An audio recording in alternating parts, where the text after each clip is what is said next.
Good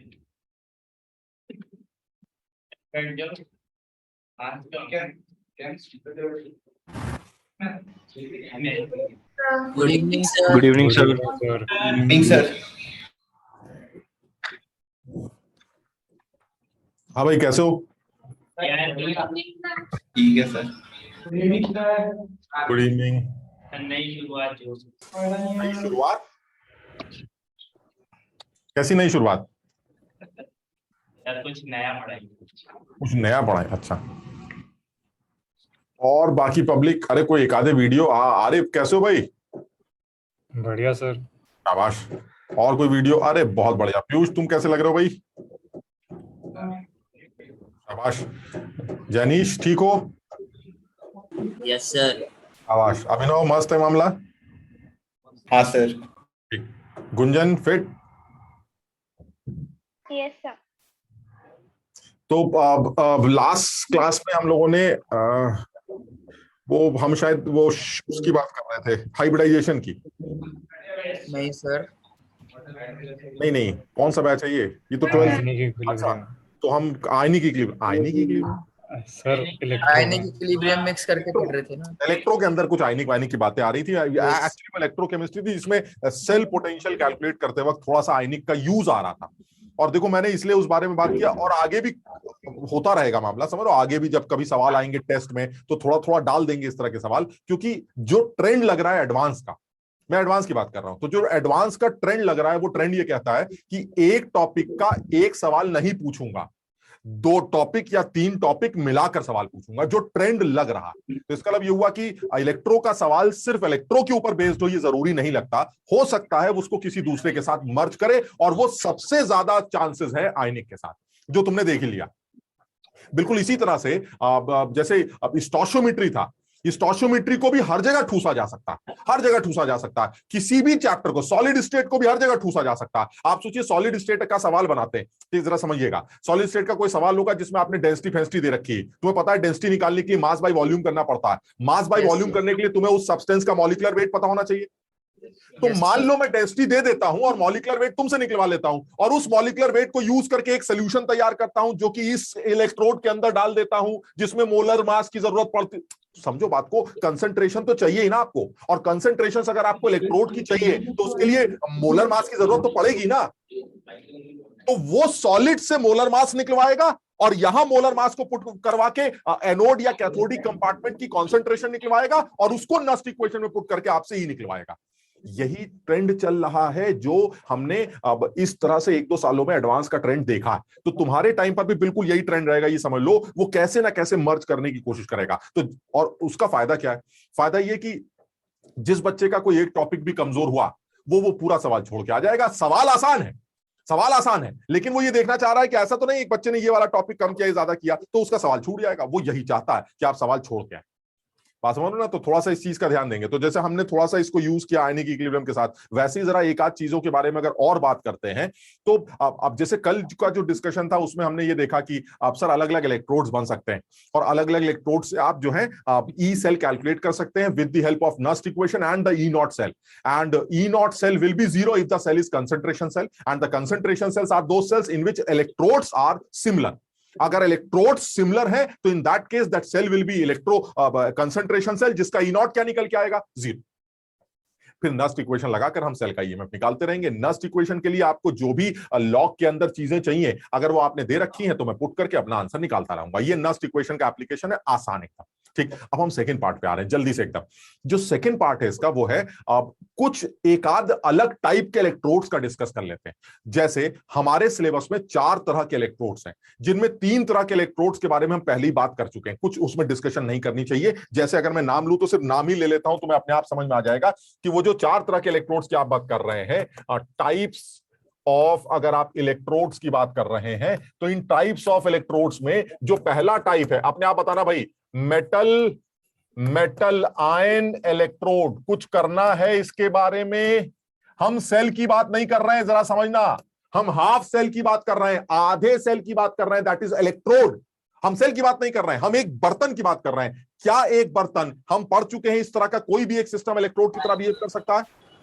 हाँ sir. तो sir ये तो पुरानी बात है सर, इसमें कुछ नया नहीं है। This is metal metal ion electrode. आपने 36 तरह के इलेक्ट्रोड बनाए थे, zinc oblique zinc plus 2, copper oblique copper plus 2, copper plus 2 oblique copper. दुनिया भर के मेटल मेटल आयन इलेक्ट्रोड्स हैं और सारी दुनिया जानती है कि जब इस तरह के इलेक्ट्रोड्स कैटायन की तरह कैथोड की तरह बिहेव करते हैं तो रिडक्शन शो करते हैं, तो मेटल आयन पहले आता है और मेटल बाद में आता है। क्लियर है? यानी इस तरह के इलेक्ट्रोड्स को अगर आप एनोड की तरह बिहेव कराते हैं या कैथोड की तरह बिहेव कराते हैं तो एनोडिक रिप्रेजेंटेशन जो होना चाहिए वो क्या होना चाहिए? M solid converts into Mn plus aqueous plus N electrons. Clear?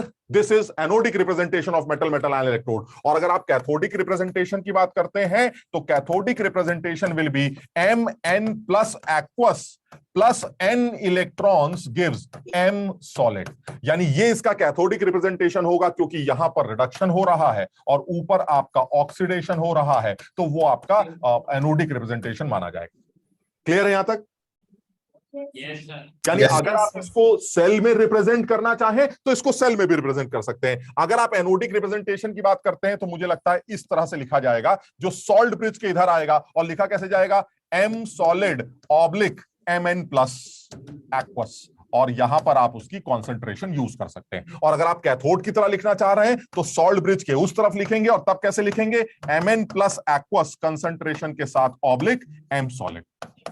और ये सब हमारे लिए पुरानी बातें हैं सर, इसमें कुछ नया नहीं है। इधर कैथोड आ जाएगा जो हमें पता नहीं है, इधर एनोड आ जाएगा जो हमें पता नहीं है, but this is the representation of this electrode which is metal metal ion electrode. It can be a cathode, it can be an anode. If it is the oxidation then it will be an anode. If it is the source of electron, ये anode की तरह behave करेगा, और अगर ये electrons को मांग रहा है तो ये कैथोड की तरह बिहेव करेगा। यहां तक ठीक है? Yes sir. Yes sir. जो दूसरा इलेक्ट्रोड है वो भी सुना है, gas gas ion electrode. She मतलब ही मतलब हाइड्रोजन इलेक्ट्रोड। बात समझो, वो हमारा गैस गैस आयन इलेक्ट्रोड ही होता है, ये सुना हुआ हमारा, कुछ नहीं। इसमें एक बात बोलनी है तुम्हें बस, ये जो गैस गैस आयन इलेक्ट्रोड है ये हमारा सेकंड टाइप का इलेक्ट्रोड हो गया। चलिए सेकंड टाइप के इलेक्ट्रोड की बात कर लेते हैं। सेकंड टाइप का इलेक्ट्रोड हो गया गैस गैस आयन इलेक्ट्रोड। ये हमारा सेकंड टाइप का इलेक्ट्रोड हो गया। अच्छा, एक चीज को ये बताएगा कि इलेक्ट्रोड कहते किसको है? मतलब चलिए ये भी एक अच्छा सवाल हो गया कि इलेक्ट्रोड किसे कहते हैं हम? सर वो जो सर ऐसी असेंबली जो मतलब ऐसे जनरल डेफिनेशन की बात कर रहे हैं। वैसे दिमाग में क्या आता है? जैसे इलेक्ट्रोड का नाम लिया ऐसे समझो तो, या इलेक्ट्रोड किसे कहते हैं? तो मैं अगर जब पहले कभी पढ़ता हूँ, छोटा रहूंगा, जब पढ़ रहा हूँ तो मेरे दिमाग में इलेक्ट्रोड के नाम से एक आता था, एक काली सी रॉड होगी, समझ रहे, और किसी सोल्यूशन में पड़ी होगी, उसे बोलते होंगे इलेक्ट्रोड ऐसे। जबकि इलेक्ट्रोड के बारे में यह कहा जाता है कि इलेक्ट्रोड गैस का भी बनता है। बात समझिए, इलेक्ट्रोड तो इसका भी बनाया जाता है। यानी इलेक्ट्रोड जो होता है वो ये नहीं है कि एक रॉड पड़ी है सोल्यूशन के अंदर काले रंग की, ना। इलेक्ट्रोड वो असेंबली है जहां से इलेक्ट्रॉन का आना या जाना दिखाई दे, बात खत्म, बस। यानी अगर एक ऐसी असेंबली जहां से आपको इलेक्ट्रॉन दौड़ते हुए नजर आ रहे हैं या जहां आपको अंदर घुसते हुए नजर आ रहे हैं, उस असेंबली को इलेक्ट्रोड कहा जाएगा। अगर वहां से दौड़ते हुए दिखाई देते हैं तो आप उसको एनोड बोल दीजिएगा, और उसके अंदर घुसते हुए दिखाई देते हैं तो आप उसको कैथोड बोल दीजिएगा। इलेक्ट्रोड की सिर्फ इतनी ही डेफिनेशन हमारे मतलब की, बात समझे? क्या ये गैस के भी कोई इलेक्ट्रोड बन सकते हैं? बिल्कुल हो सकता है। यहां से इलेक्ट्रॉन जाते हुए नजर आए, हो सकता है इलेक्ट्रॉन आते हुए नजर आए, तो ये असेंबली भी एक इलेक्ट्रोड की तरह बिहेव करेगी, जिसका सबसे कॉमन एग्जांपल है हाइड्रोजन इलेक्ट्रोड। लेकिन मैं तुम्हें यहां पर एक बात, ये हम पढ़ चुके हैं, हम नया कुछ नहीं है, बताना ये चाह रहा हूं मैं कि गैस ऑब्लिक गैस आयन, ये रिप्रेजेंटेशन हमेशा एनोडिक रिप्रेजेंटेशन होता। ये सब लोग इस बात को याद करें। हम बता रहे हैं, तुम सोचोगे सर ये तो ऑब्वियस है, इसमें क्या नया है? अगर इस गैस गैस आयन इलेक्ट्रोड के एनोडिक रिप्रेजेंटेशन की बात करें तो ये बिल्कुल फिक्स है। तुम समझे, प्लैटिनम लगाना पड़ेगा, क्योंकि टर्मिनल मेटालिक करना पड़ेगा सर। टर्मिनल मेटालिक नहीं है तो फिर समझ रहे हो, तो हमने कंडक्टिविटी नहीं होगी। प्लैटिनम H2 नहीं लिखेंगे, platinum gas oblique gas ion. क्या ये देख पा रहे हो? This is the representation of anode. अभी बात करेंगे, तुम ऑब्वियसली तुम समझ भी रहे होगे, हम अभी बात करते हैं क्योंकि ये थोड़ा सा इंपॉर्टेंट और कंफ्यूजिंग है। और कैथोडिक रिप्रेजेंटेशन की अगर बात करें तो ये हो गया सॉल्ट ब्रिज, और सॉल्ट ब्रिज के इधर आ गया gas ion oblique gas oblique PT. ये इसका कैथोडिक रिप्रेजेंटेशन। तो सर इसमें कंफ्यूजन क्या है? सर एकदम साफ, बिल्कुल सही कह रहे हैं आप। जरा हाइड्रोजन इलेक्ट्रोड को दिखाइए, ये देखिए आपका हाइड्रोजन इलेक्ट्रोड। अब आप ये बताइए, इस हाइड्रोजन इलेक्ट्रोड को आप कैथोड कब कहेंगे और एनोड कब कहेंगे? तो ये आपका H2। कैथोड कब कहेंगे? कैथोड कहेंगे जब H+ इलेक्ट्रॉन को लेकर H2 बनाएगा।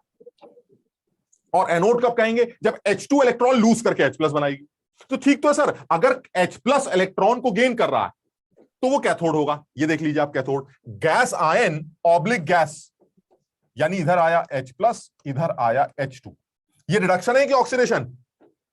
रिडक्शन। और अगर ये रिडक्शन है तो ये कैथोड है। इसमें क्या सर, ये तो कंफ्यूजन किस बात का है? तो बिल्कुल क्लियर है। और ऐसे यहां पर आ जाते हैं, गैस हुई H2 और गैस आयन हुआ H+। H2 अगर H+ में जा रहा है तो ये ऑक्सीडेशन होगा, और अगर ऑक्सीडेशन हुआ तो ये एनोड है। इसमें सर हमें कोई कंफ्यूजन नहीं। कैसी बातें कर रहे हैं, बिल्कुल क्लियर है। कंफ्यूजन ये है कि ये तो गैस हाइड्रोजन है, जो एनायनिक गैसेस होंगी, समझो, जो एनायंस की गैसेस होंगी, वहां कंफ्यूजन आएगा। कैसे?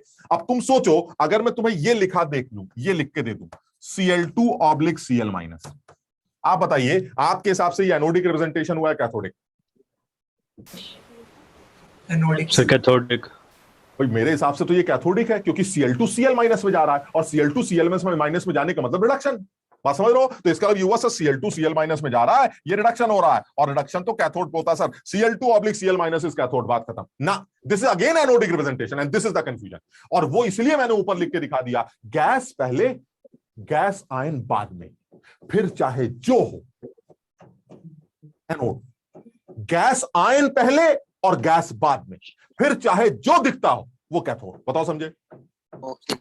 और इसको उसको ये मत देखो कि सर ये तो रिडक्शन है, रिडक्शन तो कैथोड पे होता है, तो दिस इज कैथोडिक रिप्रेजेंटेशन। ना, ये गैस आयन इलेक्ट्रोड है। हाँ, और गैस आयन इलेक्ट्रोड की आईयूपीएसी क्या कहती है? आईयूपीएसी ये कहती है कि gas oblique gas ion is anodic representation and gas ion oblique gas is cathodic representation, irrespective कि आप एनायनिक गैस है कि कैटायनिक। सर हम फिर याद कैसे करेंगे? याद करने के लिए हाइड्रोजन इलेक्ट्रोड है, तो हाइड्रोजन इलेक्ट्रोड हमेशा सही बोलेगा। इसको वैसे ही करो जैसे तुमने याद किया है। H2 अगर H+ के पास जा रहा है तो एनोड है एनोड, खत्म। यानी H2 क्या होती है? गैस, और गैस आयन H+ है, तो गैस ऑब्लिक गैस आयन क्या बन गया? एनोड, और गैस आयन ऑब्लिक गैस क्या बन गया? कैथोड। सर हाइड्रोजन के लिए कोई झंझट नहीं है, कैटायनिक गैस के लिए दिक्कत नहीं है, सारी दिक्कत एनायनिक गैस के लिए है, क्योंकि एनायनिक गैस के केस में ये बात उल्टा हो जाती है। यहां तक समझ में आई बात? सर हाँ सर, ये जो अपन बीच में इनके डैश लगाते हैं, इसके साइड में लिखते हैं, तो ये इनकी फेस चेंज उसी हिसाब से होती है कि एनोड पे जो हो रही है फेस चेंज हो रहा है वो उसी हिसाब से? अगर फेज में डिफरेंस है तो ऐसे आपको ये करनी पड़ेगी, क्या कहते हैं उसको, वर्टिकल लाइन। सर मतलब अपन जो लिखते हैं कि लेफ्ट से राइट में जा रहा है ये, तो ये हाँ। रिडक्शन हो रहा है। अगर एनोड पे तो रिडक्शन ही लिखेंगे अपन, ऑक्सीडेशन हो रहा है मतलब। नहीं है, दूसरी वाली से बोलो, वो बताएगी। हम तुम्हारी बात समझ ही नहीं पा रहे। तो इसको पता नहीं। आइए वो। Yes sir. और तो क्या बोलो, हम समझ नहीं पा रहे। सर मतलब मैं ऐसे बोल रहा हूँ, जैसे जिंक है और वो एनोड पे है। जिंक आयन सर, मतलब जब भी अपन फेज में लिखते हैं ये ऐसे, हाँ, तो ये फेज जो लगा रखा है अपन, इसके लेफ्ट और राइट में जो आयंस लिखते हैं, हाँ, वो ऐसे ट्रांसफर के लिए दिखाते हैं, हमेशा सही दिखाते हैं कि हाँ, हमेशा, हाँ हाँ हाँ हाँ हाँ। उल्टा सीधा नहीं कर सकते इनको। नहीं, उल्टा सीधा नहीं कर सकते। उल्टा सीधा करेंगे तो फिर वो उल्टा हो जाएगा। मतलब जिंक ऑब्लिक जिंक +2 मतलब ऑक्सीडेशन। जिंक +2 ऑब्लिक जिंक मतलब रिडक्शन। मतलब अगर रिडक्शन अपन यूज कर रहे हैं तो ये वाला कैथोड पे होगा हमेशा, अगर इस हाँ, तरीके से यूज कर रहे हैं। हाँ बिल्कुल, वही चीज बोल रहे हैं कि इसमें कंफ्यूजन हो रहा है। अब बताओ तुम्हें ये देख के क्या लग रहा है? Cl2 गिव्स Cl- हो रहा है? Yes sir. ये तो रिडक्शन होता है ना। कहां होता है रिडक्शन? कैथोड पर। तो ये कैथोडिक रिप्रेजेंटेशन है? नहीं है। बस यही बताना चाह रहे, यही दिक्कत है जो हम बता रहे हैं, वो तो समझ रहे हो बात को। और किस बात का कंफ्यूजन है? यही तो कंफ्यूजन है हमें। ये तो ना कंफ्यूजन है कि सर रिडक्शन होगा तो कैथोड होगा, ये तो हमें आता है। रिडक्शन है तो कैथोड होगा, ऑक्सीडेशन है तो एनोड होगा, ये हमें पता है। हमें तो ये कंफ्यूजन है सर, ये तो रिडक्शन दिख रहा है, इसको एनोड कैसे बोल सकते हो? क्योंकि ये आईयूपीएसी गैस आयन इलेक्ट्रोड्स की बनाई गई है। दिख क्या रहा है मुझे इससे मतलब नहीं है, but this is anodic representation of gas ion electrode. Why? Because gas is पहले एंड गैस आयन इज बाद में। दिख क्या रहा है? भाड़ में जाइए। कुछ समझे कि नहीं बात को? तो सर इस असेंबली में एनोड में से इलेक्ट्रॉन्स निकलते कैसे हैं इस असेंबली से? जब इसको कैथोड के साथ कनेक्ट करेंगे।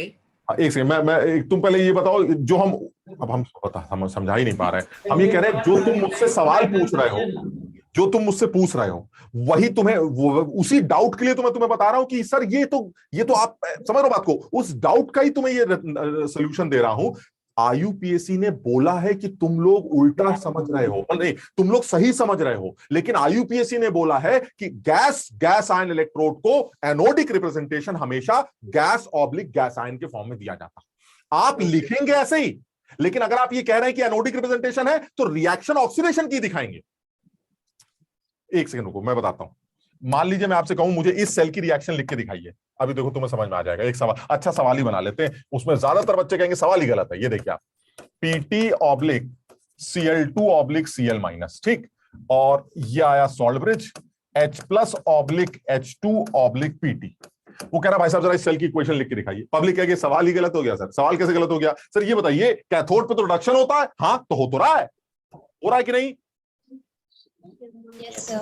गलत क्या है? गलत होना ही नहीं था, क्योंकि ये कैटायनिक गैस है भाई साहब। कैटायनिक गैस के साथ दिक्कत नहीं, दिक्कत कब आएगी? एनायनिक गैस के साथ। देखिए जरा उधर आते, ये क्या कर रहे हैं सर आप? रिडक्शन, ये रिडक्शन कैसे कर दिया आपने Cl2 से Cl माइनस? गलत है, गलत नहीं है, ये गैस आयन का रिप्रेजेंटेशन है। गैस पहले है, गैस आयन बाद में है, this is anodic representation. But since this is anode, the equation will be Cl minus give Cl2। तुम समझते ही नहीं यार, हम बताएं कैसे लल्लू आदमी। समझ रहे हो कि नहीं? यही तो कंफ्यूजन है जिसके लिए मैं तुम्हें बोल रहा हूं कि तुम जो मुझसे सवाल पूछ रहे हो वही कंफ्यूजन है, और उसी का जवाब ये दे रहा हूं कि कंफ्यूजन नहीं है। उन्होंने बोल दिया कि कंफ्यूजन कैसी कैसी, ये यही है बस। यानी अगर आप इस इलेक्ट्रोड का सेल रिएक्शन लिखते हैं तो इस इलेक्ट्रोड की सेल रिएक्शन में एनोडिक रिएक्शन कैसे लिखी जाएगी, जरा जल्दी से बताओ। अगर आप एनोडिक रिएक्शन की बात करते हैं तो Cl minus gives Cl2 plus 2 electron. तुम कहोगे सर ये तो गलत है, एनोड पर तो Cl2 Cl माइनस। ना, तुम देखो मत, this is anode, the reaction should be oxidation, but the representation will be like this। यार कुछ समझ रहे हो कि नहीं?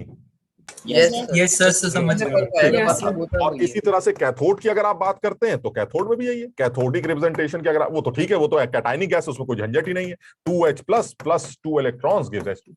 अगर आप कहते हैं भाई मुझे नेट रिएक्शन चाहिए, तो ऐसे नेट रिएक्शन 2 डाल के नेट सेल रिएक्शन लिख दीजिए, खत्म हो गया, नेट सेल रिएक्शन।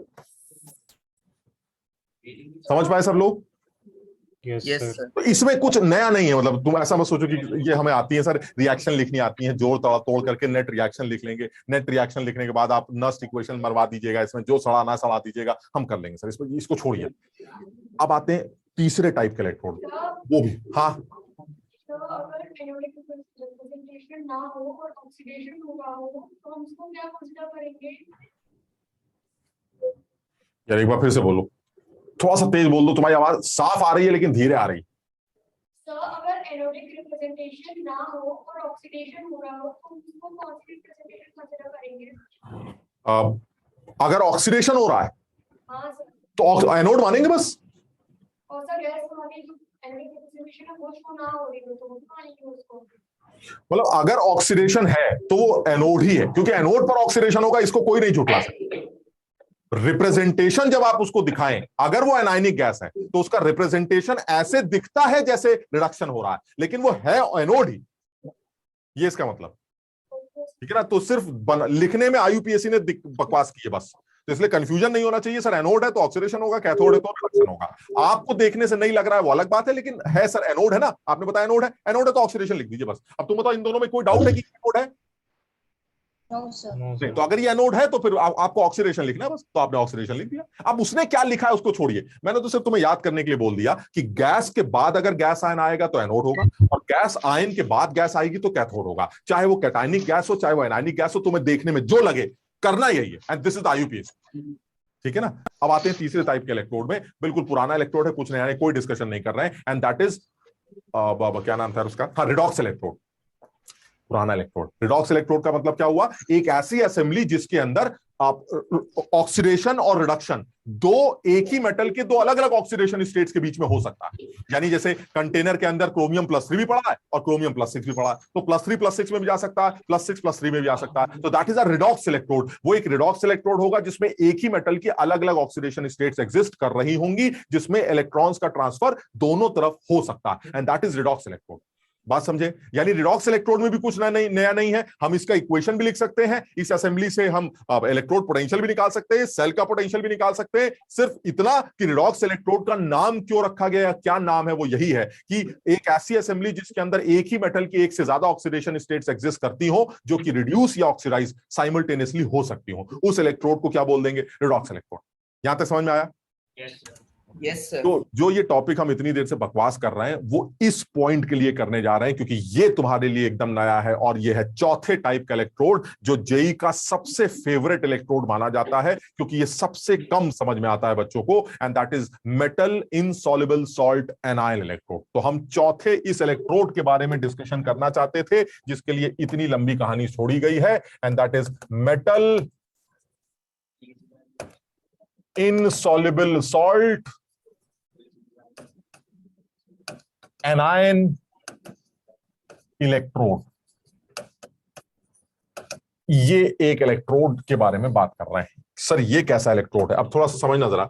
ये जो इलेक्ट्रोड है, ये ऐसा इलेक्ट्रोड है जिसमें एक बर्तन है और इस बर्तन में एक मेटल, हम एग्जाम्पल से समझेंगे अभी बात को। इस बर्तन में एक मेटल ले लेते हैं, कोई भी एक मेटल ले लेते हैं। तो इस बर्तन में एग्जाम्पल के तौर पे भी बात कर लेंगे। तो मान लीजिए आपने जो है इस बर्तन में ये एक मेटल ले लिया, मेटल की रॉड, और अब आपने करा क्या, इस मेटल की रॉड को डिप कर दिया, ये मेटल की रॉड है, इसको डिप कर दिया,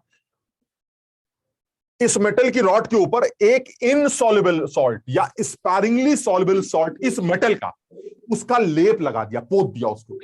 यानी आपने मेटल की रॉड, एग्जांपल से समझते हैं यार, सिल्वर की रॉड, ठीक, सिल्वर की रॉड ले लेते हैं, ये सिल्वर की रॉड हो गई, और इस सिल्वर की रॉड के ऊपर आपने सिल्वर के sparingly soluble salt, sparingly soluble salt का मतलब बहुत कम घुलने वाले, जिनका केएसपी बहुत कम होता है, ठीक, तो आपने सिल्वर के रॉड के ऊपर सिल्वर के ही किसी स्पैरिंगली सॉल्युबल सॉल्ट की पुताई कर दी, AgCl पोत दिया। ये तो सब लोग मानते हैं AgCl का केएसपी कम है, फटाफट प्रेसिपिटेट बनाता है, उसको ऑलमोस्ट इनसॉल्युबल सॉल्ट कंसीडर किया जा सकता है। क्लियर है?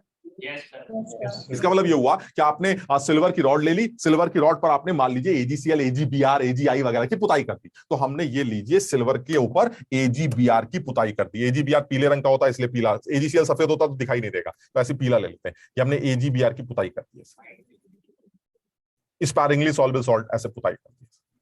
अब क्या किया, इसको पोतने के बाद इस पूरी असेंबली को एक सोल्यूशन में डिप कर दिया। हमने कहा इस सोल्यूशन में खास बात क्या है, ये एक ऐसा सोल्यूशन है जिसके अंदर जो एनायनिक पार्ट है, ये पुताई आपने किसकी की है, क्या नाम है सॉल्ट का, AgBr मान लेते हैं। तो अगर आप इसको AgBr बोल रहे हैं, तो इस सोल्यूशन जिसके अंदर आपने इसको डिप किया है, ये सोल्यूशन एक ऐसा सोल्यूशन होना चाहिए जिसका जो एनायनिक पार्ट है, सोल्यूशन है अगर, तो इसका मतलब इसमें कैटायन एनायन दोनों होंगे, सॉल्ट को डिसॉल्व किया गया होगा। तो जो एनायन है वो वही होना चाहिए जो पुताई वाला एनायन, यानी AgBr का जो Br है वो इसके अंदर होना चाहिए। बताओ यहां तक ठीक है? Yes sir. और क्योंकि सर Br है तो फिर कैटायन भी होना चाहिए, क्योंकि सॉल्ट को ही घोल के एक सोल्यूशन तैयार किया गया। तो जो कैटायन आप इसके अंदर पाएंगे, उस कैटायन का रिडक्शन पोटेंशियल सिल्वर के रिडक्शन पोटेंशियल से कम होना चाहिए।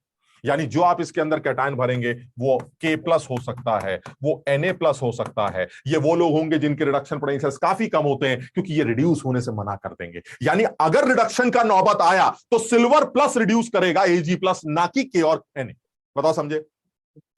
फिर से बोल रहे हैं आपने, अब पहली बात तो इसको इससे लिंक करते हैं, metal sparingly soluble salt anion electrode, this is metal salt anion electrode, ठीक है? अच्छा, अब फिर से बोलते हैं, एक मेटल लेते हैं, उस मेटल की रॉड के ऊपर एक उसके उसी मेटल के एक स्पैरिंगली सॉल्युबल सॉल्ट की पुताई कर देते हैं, और इस असेंबली को एक ऐसे सॉल्यूशन में डिप कर देते हैं जिसके अंदर वो एनायन पड़ा हो जो सॉल्ट का एनायन है, और वो कैटायन पड़ा हो जिसका रिडक्शन पोटेंशियल मेटल के रिडक्शन पोटेंशियल से कम।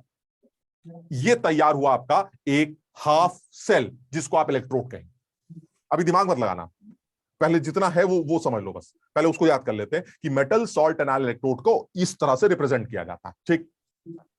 अब वो ये कह रहा है कि भाई ये बताइए, चलिए हमने मान लिया कुछ हो रहा है, आप इसको नाम क्या दे रहे हैं? तो मैंने कहा इसको इलेक्ट्रोड कह रहा हूं मैं। कह रहे हैं कैसी बातें कर रहे हो, अगर ये इलेक्ट्रोड है तो इसका मतलब लेन देन का मामला चलेगा। किसके लेन देन का? इलेक्ट्रॉन के लेन देन का। तो या तो इस पे इलेक्ट्रॉन आते हुए दिखाई देंगे या जाते हुए, वो डिपेंड करता है। मैंने कहा ये दोनों में से कुछ भी होगा। कह रहे कैसे होगा जरा बताओ तो, कहां लेन देन, क्या इक्वेशन बन रही है इस इलेक्ट्रोड की? अब यही अकेला एक ऐसा इलेक्ट्रोड है जिसकी खुद की अपनी half cell equation, electrode equation 2 step में तैयार होती है। तो बताओ सर, नहीं ऐसे तो नहीं है, 2 स्टेप में तो हमने बहुत सारी इक्वेशन तैयार करके इक्वेशन लिखी थी, वो नेट थी, नेट इलेक्ट्रोड की इक्वेशन तो एक लाइन की होती है ना, copper gives copper plus two electron, एक लाइन की इक्वेशन। H2 गिव्स H+, एक लाइन की इक्वेशन। ये एक ऐसी इलेक्ट्रोड इक्वेशन बनने जा रही है जो 2 स्टेप्स में तैयार होती है। जैसे नेट इक्वेशन तैयार होती है, वैसे ही इस इलेक्ट्रोड की इक्वेशन भी 2 स्टेप में तैयार होती है, और वो है आपका इस तरह से। यानी कहने का मतलब ये हुआ, जो हमारा पहला स्टेप हुआ वो ये हुआ, 2 स्टेप में जो तैयार होने वाली आप बात कर रहे हैं वो ये। AgCl एक स्पैरिंगली सॉल्युबल सॉल्ट है जो थोड़ा सा डिसॉल्व करने की कोशिश करेगा। AgBr था ना, AgBr वो स्पैरिंगली सॉल्युबल सॉल्ट है जो इस तरह से थोड़ा सा डिसॉल्व करने की कोशिश करेगा। This is AgBr and this is Br minus aqueous. उसके बाद बाहर से ये सिस्टम एक इलेक्ट्रॉन एक्सेप्ट कर लेगा और ये बन जाएगा Ag सॉलिड में। क्यों? इस बाहर से आने वाले इलेक्ट्रॉन को कोई बाहर वाला Na+ या K+ एक्सेप्ट नहीं कर सकता, नहीं सर, इनका रिडक्शन पोटेंशियल बहुत कम है, ये एक्सेप्ट नहीं करेंगे। जो भी Ag+ होगा उनको एक्सेप्ट करेगा। अब इन दोनों को जोड़कर आपकी इस हाफ सेल की इक्वेशन तैयार होने वाली। क्या equation? AgCl solid plus electron gives Ag solid plus Cl minus aqueous. This is the half cell equation of this metal soluble salt and ion. Br minus. यार हमें लग रहा है हमने Cl कभी याद किया यार। अबे सर हाँ, एक सेकंड रुक जाओ भाई। AgBr सॉलिड और ये आ गया Br माइनस एक्वस। हाँ बोलो सर, इलेक्ट्रॉन कहाँ से आया? बाहर से कनेक्ट बाहर से आया? हाँ बाहर से आएंगे ना। ओहो, बाहर से कनेक्ट करेंगे तो कैथोड या एनोड तो बन ही सकता है ये। तो हम तो इसका इस बार इसका जो रिप्रेजेंटेशन है वो कैथोडिक दिखा रहे हैं। अगर आप एनोडिक दिखाना चाहते तो उल्टा कर दीजिएगा। एनोडिक इक्वेशन क्या बनेगी? This is cathodic. ये सेल इक्वेशन, इसमें देखो, अब वही कंफ्यूजन खुद क्रिएट मत करो, मैं बोल रहा हूं उसको याद करो। जो सेल बना, जो इलेक्ट्रोड आपने लिया है, इस इलेक्ट्रोड की अपनी जो इलेक्ट्रोड इक्वेशन है, आइदर कैथोडिक और एनोडिक, वो 2 स्टेप में तैयार हो रही है। ये समझो पहले, this is not net cell equation, this is the equation of an electrode which is metal salt anal electrode, and this is the cathodic representation और the cathodic equation of this electrode, जो जब वो cathode की तरह behave करेगा। और अगर यही इलेक्ट्रोड एनोड की तरह बिहेव करता तो इसी इक्वेशन को उल्टा कर देते। यानी तब इक्वेशन क्या बनती? Ag जो भी है, Ag plus Br minus gives AgBr plus electron, और तब वो इलेक्ट्रॉन देने वाला आदमी बन जाता। यानी मैं तो सिर्फ अज्यूम कर रहा हूं भाई, अगर आप कैथोड है तो ऐसे दिखाई देंगे, एनोड है तो वैसे दिखाई देंगे, बात खत्म। ठीक है। दूसरी बात क्या है? दूसरी बात यह है कि ये बताइए, चलिए हमने मान लिया आपकी बात कि ये एक इलेक्ट्रोड तैयार हो गया। इस इलेक्ट्रोड का जो इलेक्ट्रोड पोटेंशियल होगा, स्टैंडर्ड इलेक्ट्रोड पोटेंशियल होगा, जो हर इलेक्ट्रोड का होता है, जिसको आपने इलेक्ट्रोकेमिकल सीरीज में नापा था, इसका कैसे निकालेंगे? हमने कहा कैसी बातें कर रहे हो, कैसे निकालेंगे? मतलब अब शी के साथ जोड़ देंगे, जैसे दुनिया का निकाला था वैसे इसका भी निकाल देंगे। बात तो सही है। अगर आप इसको शी के साथ जोड़ दें तो आप इसका भी E0 कैलकुलेट कर सकते हैं, लेकिन और कोई तरीका भी है इसका E0 निकालने का। तो इसका एक और तरीका है E0 निकालने का, और जो कल लक्ष्य भी पूछ रहा था, आज उस बात को यहां से शुरू तो कर रहे हैं और दूसरे एग्जाम्पल से और कंफर्म भी कर लेंगे। दूसरा तरीका यह है कि क्योंकि ये 2 इक्वेशन से मिलकर बना है, समझ लो बात को, क्योंकि ये 2 इक्वेशन से मिलकर तैयार हुआ है, इसलिए इन दोनों इक्वेशंस के जो डेल्टा G0 वैल्यूज होंगे, उनका सम तीसरी रिएक्शन के डेल्टा G0 के बराबर होगा, क्योंकि डेल्टा G0 एक्सटेंसिव प्रॉपर्टी है जिसको जोड़ा या घटाया जा सकता है। अगर 2 इक्वेशंस को जोड़कर तीसरी इक्वेशन बनी है तो उनके डेल्टा G वैल्यूज को ऐड करके तीसरा डेल्टा G पाया जा सकता है, जस्ट लाइक डेल्टा H और डेल्टा S। बताओ यहां तक समझे? यानी कहने का मतलब ये हुआ कि इस रिएक्शन का अपना एक डेल्टा G1 नॉट होगा, इस रिएक्शन का अपना एक स्टैंडर्ड फ्री एनर्जी चेंज होगा, और इस रिएक्शन का भी अपना एक स्टैंडर्ड फ्री एनर्जी चेंज होगा। क्योंकि इन दोनों को जोड़ने से तीसरी इक्वेशन बनी है, इसलिए डेल्टा G3 नॉट की value delta G1 not plus delta G2 not से निकाली जाएगी। चलिए आपकी इस बात को मान लेते हैं, लेकिन आप ये सब क्यों कर रहे हैं? हम इसलिए कर रहे हैं क्योंकि मैं इसका E0 निकालना चाहता हूं। तो अजीब बेवकूफी है, अगर आप इसका E0 निकालना चाहते हैं तो शी के साथ जोड़ दीजिए। हाँ ठीक है, नहीं जोड़ पा रहे हैं, दैट इज अ प्रैक्टिकल सोच, ठीक है, प्रैक्टिकली कर। लेकिन अगर मैं कॉपी पे ये काम करना चाहता हूं कि नहीं मैं इसका E0 अपने आप निकालूंगा, तो इस इलेक्ट्रोड का आप E0 कैलकुलेट कर सकते हैं। बाकी किसी इलेक्ट्रोड का E0 आप कॉपी पे नहीं निकाल सकते, क्योंकि वो सिंगल स्टेप की रिएक्शन, ये 2 स्टेप रिएक्शन है और 2 स्टेप से मिलकर तैयार हुई है, इसलिए इसका E0 आप निकाल पा रहे हैं कॉपी में with the help of some other information. अब वो कौन कौन सी इंफॉर्मेशन है? जो डेल्टा G3 नॉट होगा, जो इस सेल का आप निकालना चाहते हैं, अब जरा देखिए उस डेल्टा G3 नॉट की वैल्यू क्या होगी। जो डेल्टा G3 नॉट होगा, अपने आप समझना, इट विल बी माइनस, एक इलेक्ट्रॉन है 1f E0। याद है डेल्टा G होता है माइनस NFE, हम लोग ने जब वो इक्वेशन, तो जो डेल्टा जी नॉट होगा वो माइनस NF E नॉट होगा, तो जो डेल्टा जी नॉट होगा इस तीसरी इक्वेशन का वो होगा -1F E नॉट। और E नॉट के नीचे जब आप इलेक्ट्रोड को लिखेंगे, रिप्रेजेंट करेंगे, तो कैसे करेंगे? अगर ये कैथोड की तरह बिहेव कर रहा है तो कैसे लिखा जाएगा? ये लिखा जाएगा Cl माइनस ऑब्लिक AgCl, फिर Cl आ गया, अब Br minus oblique AgBr oblique Ag। This is the cathodic representation of this electrode. क्यों कह रहे हैं ऐसा? जरा देखो, Ag यहां पर +1 है और Ag यहां पर 0 है, दिस इज रिडक्शन। Br के ऊपर कोई फर्क नहीं पड़ा सर, Br यहां भी माइनस है, Br यहां भी माइनस है, Br पे कोई फर्क नहीं पड़ा, Ag प्लस Ag में कन्वर्ट हो रहा है, सो this is reduction. So this is the cathodic representation of this single electrode. ठीक, अच्छा इधर आते हैं, डेल्टा G1 नॉट कितना है? What is delta G1 not? अरे यार यहाँ पे क्यों लिखा नेगेटिव? 0 सर। 0 सर इलेक्ट्रॉन्स का ट्रांसफर इक्विलिब्रियम है, इक्विलिब्रियम पर delta G not minus RT/ln K के बराबर होता है, भूल गए? यानी अगर ये रिएक्शन इक्विलिब्रियम है तो इक्विलिब्रियम पर डेल्टा G नॉट किसके बराबर निकाला था? Minus RT/ln K। हमने अब इसी नेक्स्ट इक्वेशन के डेरिवेशन में निकाला, पीछे पलट के देखो। तो यानी डेल्टा G नॉट की जो वैल्यू आएगी वो आएगी -RT/ln K। कोई बताएगा इस इक्विलिब्रियम का इक्विलिब्रियम कांस्टेंट किस नाम से जाना जाता है? KSP। शाबाश, ये KSP होगा, दिस इज KSP। किसका KSP? AgBr का सवाल में दे दिया जाएगा। प्लस मतलब माइनस, क्योंकि डेल्टा G2 नॉट किसके बराबर होगा? Delta G not delta G2 not होगा -NF E नॉट, जैसे होता है डेल्टा G, और E नॉट किसका? Ag का, क्योंकि सेकेंड इक्वेशन सिल्वर की रिडक्शन की है। तो ये हो जाएगा प्लस में माइनस आ जाएगा, तो ये हो जाएगा -1F E not of Ag plus oblique Ag। सब लोग अपने आप सोचो समझ में आया कि नहीं? यानी मतलब मेन पॉइंट क्या है? मेन पॉइंट ये है, जो तुम्हें लिख भी लेना चाहिए अलग से, कि जो डेल्टा G1 नॉट आ रहा है, दिस इज आ रहा है -1F E not of this electrode, जो मुझे चाहिए, और उसका ये जो पोटेंशियल निकालने जा रहे हो, this is reduction, standard reduction potential, क्योंकि ये रिडक्शन की इक्वेशन आपने दिखाई। This is delta G1 not. What is delta G2 not? Delta G2 not है हमारा, नहीं ये डेल्टा G3 था, दिस इज डेल्टा G3, तो ये हमारा डेल्टा G3 नॉट। और डेल्टा G2 नॉट कितना है? डेल्टा G2 नॉट है -1F E not of Ag plus oblique Ag। और what is delta G1 not?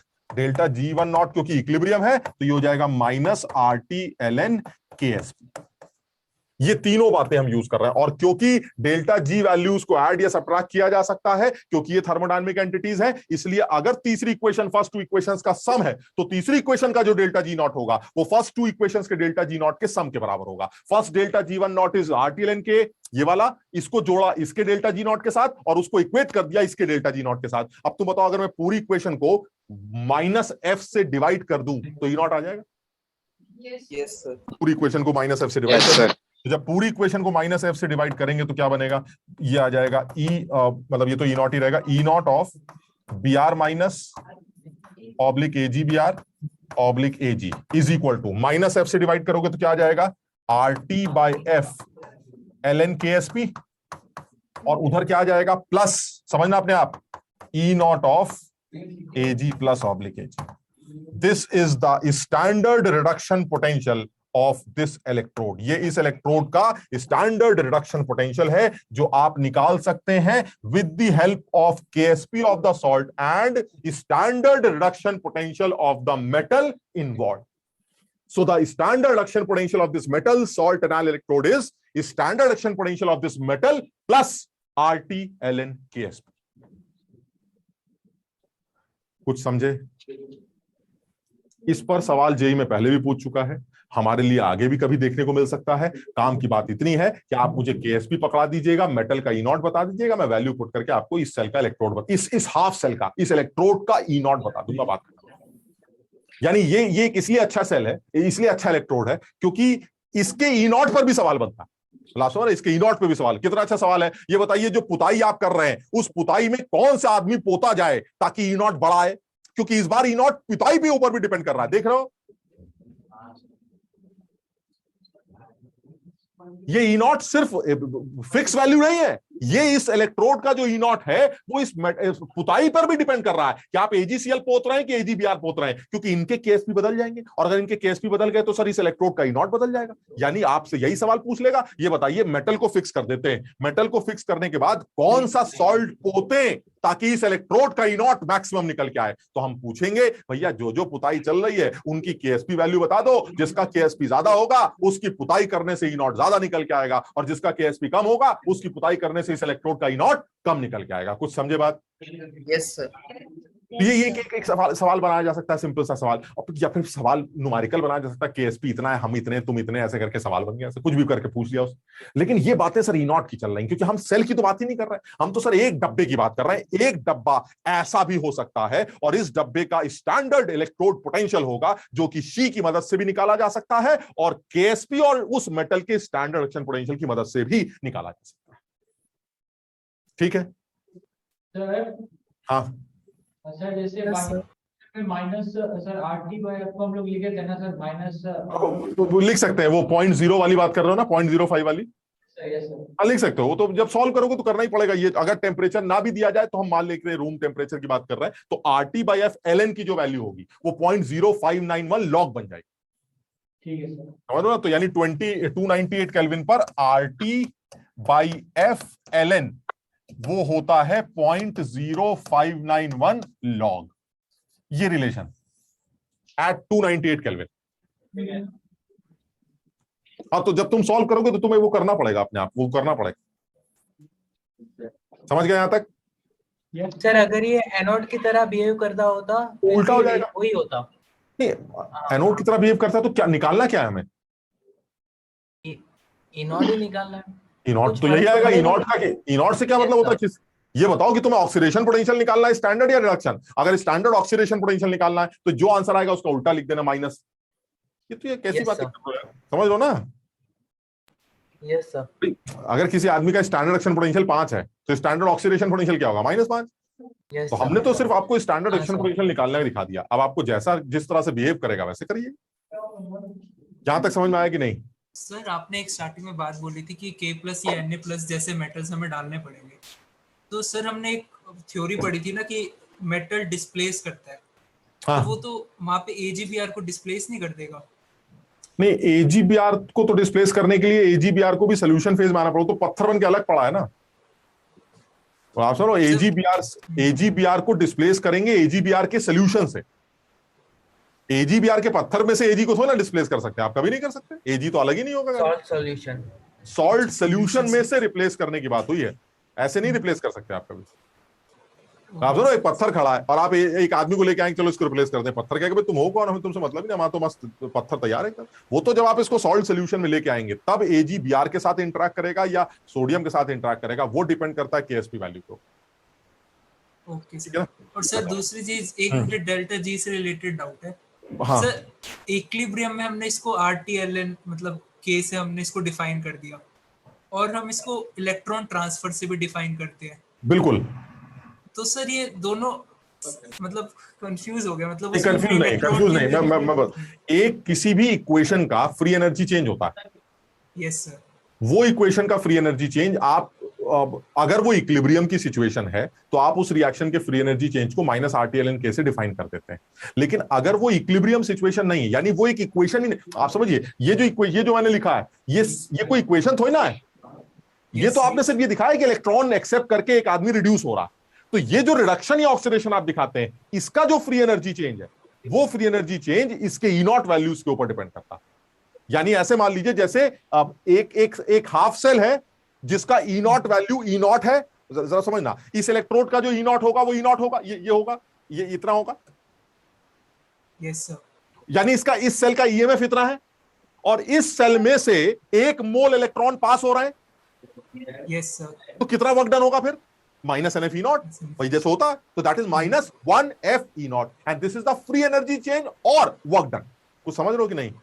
Yes sir, yes sir. तो वही चीज यानी, और यहां पर तो ऐसा नहीं हो रहा ना सर, यहां कोई इलेक्ट्रॉन तो ट्रांसफर हो नहीं रहा है, तो यहां की फ्री एनर्जी चेंज कैसे निकालेंगे? यहां की फ्री एनर्जी चेंज प्रोडक्ट्स की फ्री एनर्जी माइनस रिएक्टेंट्स की फ्री एनर्जी चेंज से निकालेंगे, और वो standard free energy change finally minus RT/ln K के बराबर होती है। यानी किसी इक्विलिब्रियम सिचुएशन की आप बात कर रहे हैं तो फ्री एनर्जी चेंज आप माइनस RT/ln K से डिफाइन करिए, और अगर आप किसी रिडक्शन या ऑक्सीडेशन की रिएक्शन का फ्री एनर्जी चेंज निकाल रहे हैं तो उस रिडक्शन या ऑक्सीडेशन का जो इलेक्ट्रोड है, जो EMF है, उसमें से कितने मोल इलेक्ट्रॉन पास कर रहे हैं, आप उससे उसकी फ्री एनर्जी चेंज निकालिए, क्योंकि मुझे पता है अगर किसी सेल का EMF E होता है और उसमें से n मोल इलेक्ट्रॉन पास होते हैं तो उस सेल से वर्क जो निकाला जाता है वो Ne के बराबर होता है। ये तुम लोगों ने पढ़ा है, तो सुना है वो QE जो फिजिक्स में पढ़ते हो ना कि EMF से Q चार्ज पास होगा तो कितना वर्क हुआ, QE के बराबर, वही QE की बात करता है।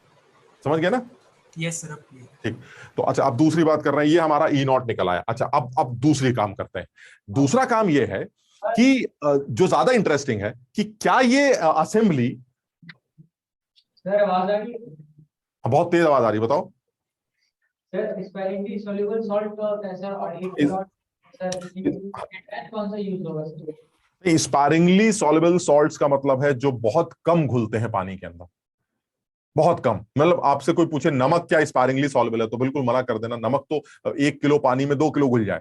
मतलब नमक तो मतलब ऐसे सॉल्ट जो वाटर में बस ऐसे समझो चुटकी ऐसे घुल गई, एक दाना ऐसे, बस इससे ज्यादा घुलेंगे ही नहीं, तो वो सॉल्ट्स हमारे स्पारिंगली सॉल्युबल सॉल्ट्स होते हैं। और वही हम यहाँ पर, क्योंकि अगर वो नहीं है तो फिर इक्विलिब्रियम ही नहीं बनेगा। तो अल्टीमेटली क्या हो रहा है कि हम किसी भी मेटल के ऊपर उसका उससे जो स्पारिंगली सॉल्युबल सॉल्ट है उसका वो पोतते हैं।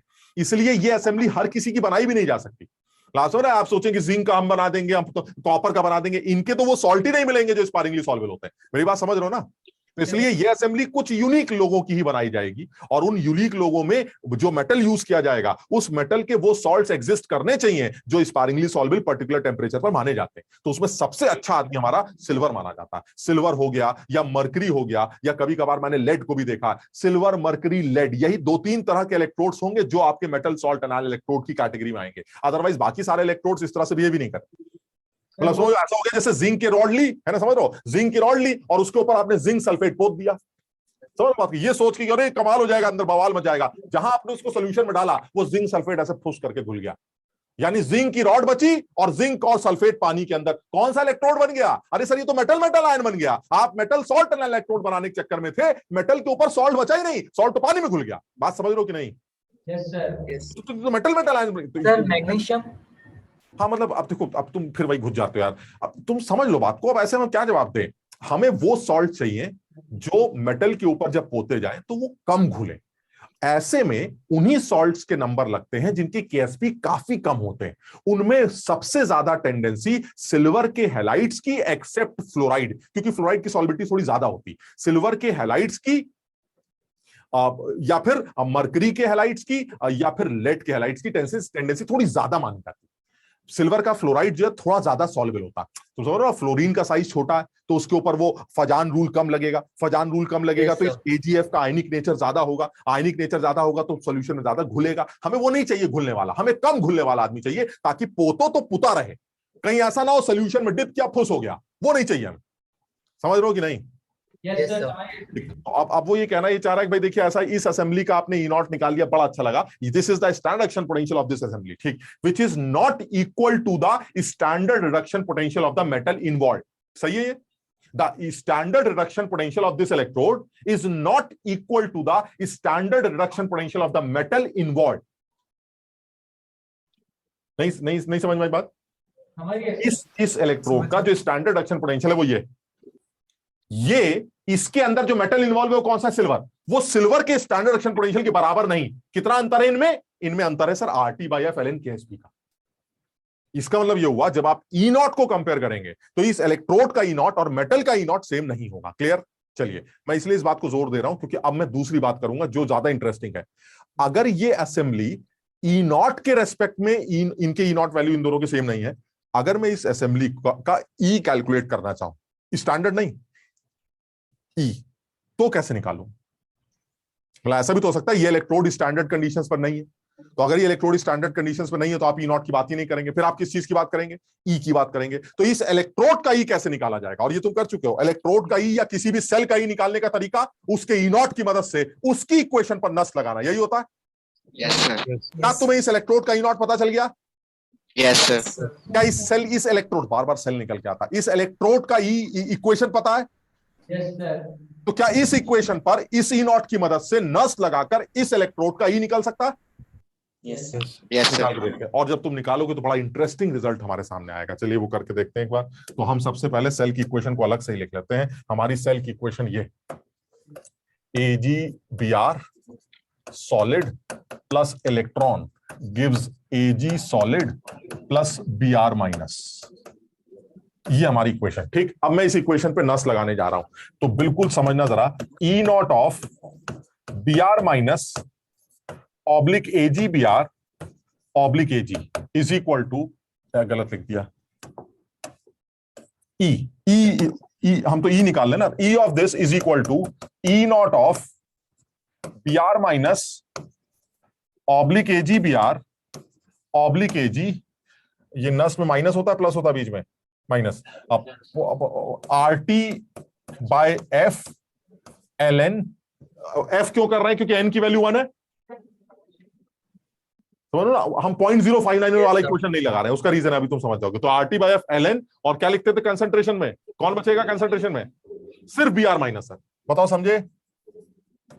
क्योंकि सर ये सब पत्थर है सर, पत्थर वत्थर नहीं आते एलएन के अंदर, पत्थर वत्थर नहीं आते। क्लियर है? अच्छा, ये हमारी इक्वेशन तैयार होगी। अब जरा ये काम और करवा दीजिए, इस इक्वेशन को जरा खोल दीजिए सर, क्योंकि ई नॉट अभी आपने निकाला था। क्या था ई नॉट? ई नॉट था मेरा E not of Ag plus oblique Ag plus RT by F ln KSP, याद है ये?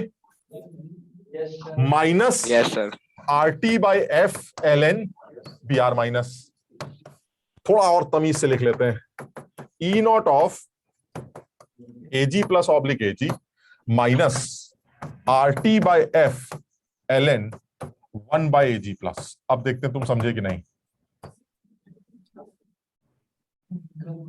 क्योंकि KSP अपॉन Br माइनस जो होगा वो Ag प्लस होगा, क्योंकि KSP होता है Ag plus into Br minus. यानी अगर आप KSP की बात कर रहे हैं, so this is equal to Ag plus into Br minus की कॉन्सेंट्रेशन। सो Br माइनस की कॉन्सेंट्रेशन इज इक्वल टू, नहीं उल्टा कर लेते हैं, Ag प्लस की जो कॉन्सेंट्रेशन है वो कितनी आ गई? Ag प्लस की कॉन्सेंट्रेशन आ गई KSP अपॉन Br माइनस। अब तुम समझ रहे हो यहां पर KSP अपॉन Br माइनस आएगा। RT बाय F, अरे इतना गणित तो समझते होगे, RT बाय F कॉमन ले लेंगे तो ln KSP minus ln Br आएगा। ln को हटा दिया तो KSP बाय Br आ जाएगा। वो जो KSP बाय Br है वो Ag प्लस बन जाएगा, और क्योंकि बाहर प्लस है तो मैंने माइनस लगा के उसको 1 बाय Ag प्लस। समझ लो कि बात को? Yes sir. अपने आप करो ना यार। ठीक, अब तुम जरा गौर से देखो, ये क्या कमाल कर दिया आप, जरा ध्यान से देखो क्या है ये।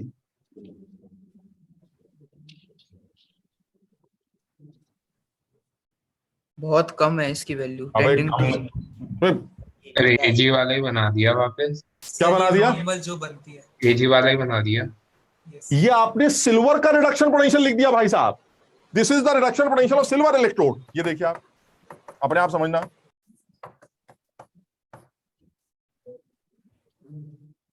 भाई तुम बताओ ना, सिल्वर का रिडक्शन पोटेंशियल कैसे निकाला जाएगा? सिल्वर का रिडक्शन पोटेंशियल निकालने के लिए क्या करेंगे? सिल्वर का अगर आप रिडक्शन पोटेंशियल निकालना चाहते हैं तो ऐसे ही तो निकालते हैं, सिल्वर की रिडक्शन की इक्वेशन लिख देते हैं। अब बताइए इसका रिडक्शन पोटेंशियल निकालने के लिए क्या करेंगे? सर इस इक्वेशन पर इसके ई नॉट की मदद से नस लगाएंगे, तो इसकी इक्वेशन बनेगी ये, E of Ag plus oblique Ag is equal to E not of Ag plus oblique Ag minus 0.0591 upon 1 log of 1 upon Ag plus. यही तो होता है। Yes sir. और यही मैंने लिख Yes, दिया, sir. यही मैंने लिख दिया। वही 0.059 की जगह RT बाय F सेम। यानी क्या मजे की बात, और ये बड़ी इंटरेस्टिंग है और इसको ध्यान में रखना पड़ेगा। क्या मजे की बात है, इस असेंबली का जिसको आप जो आपने अभी इलेक्ट्रोड बोला, मेटल सॉर्ट एंड इलेक्ट्रोड, इस इलेक्ट्रोड का जो ई नॉट होता है वो मेटल के ई नॉट के बराबर नहीं होता। उसमें RT by F ln KSP का ड्रामा चलता है। ठीक, लेकिन इस इलेक्ट्रोड का जो ई होता है वो मेटल के ई के बराबर होता है। समझिए, यानी in terms of E naught these two types of electrodes they are not similar, but in terms of E they are similar।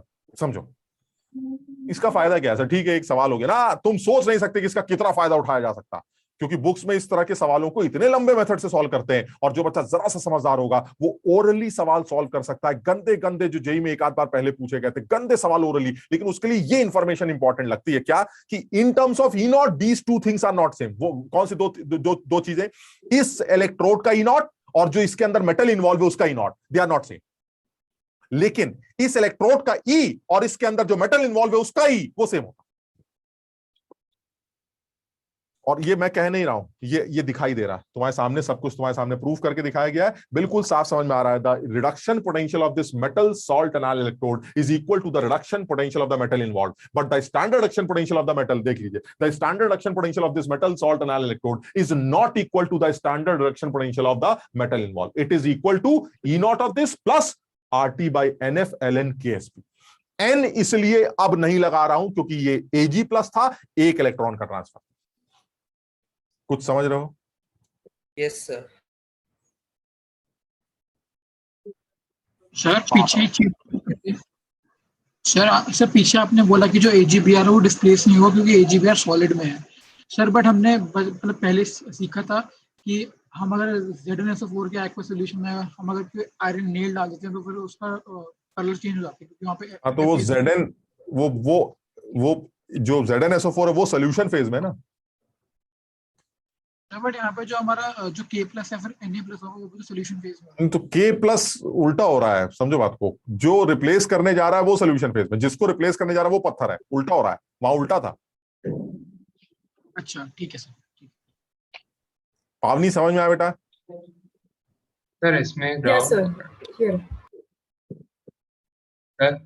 हाँ डाउट अगर कंसंट्रेशन Ag+ की 1 मोलर ले ली तो स्टैंडर्ड ही हो जाएगा?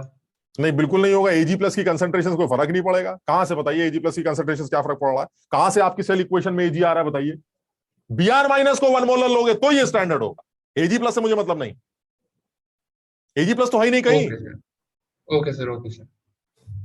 अच्छा, एक और समझ में आएगा, ठीक। पहले दो बातें याद कर लेते हैं कि मेटल सॉल्ट एनाल इलेक्ट्रोड का जो ई नॉट है वो मेटल के E nought plus RT by NF ln KSP से निकलता है। N समझ में आ रहा है क्यों बोल रहा हूं मैं? क्योंकि हर सॉल्ट AgBr जैसा नहीं होगा। चलो एक एग्जांपल ले लेते हैं, एक इलेक्ट्रोड ले लेते हैं, बहुत ही इंपॉर्टेंट इलेक्ट्रोड ले लेते हैं, कैलोमल इलेक्ट्रोड ले लेते हैं, ये ले लेते हैं।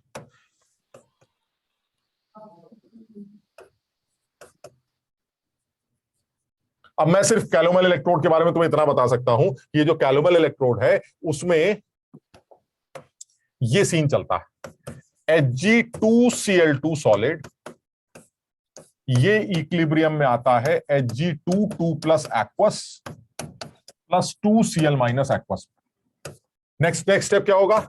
Hg2 प्लस एक्वस बाहर से आने वाले इलेक्ट्रॉन्स को खाकर 2Hg सॉलिड में कन्वर्ट। सॉलिड मतलब समझ लो लिक्विड, क्योंकि Hg का तो फेज लिक्विड ही होगा, तो ये Hg जो है इसमें कन्वर्ट हो जाता है। But that is a pure liquid, ठीक। अब जो नेट हाफ सेल इक्वेशन बनेगी इस कैलोमल इलेक्ट्रोड की, क्या बनेगी? नेट हाफ सेल इक्वेशन बनेगी Hg2Cl2 solid plus 2 electrons gives 2Hg solid मतलब liquid plus 2Cl minus aqueous. बताओ, इस कैलोमल इलेक्ट्रोड की ये हाफ सेल इक्वेशन समझ में आई? यस।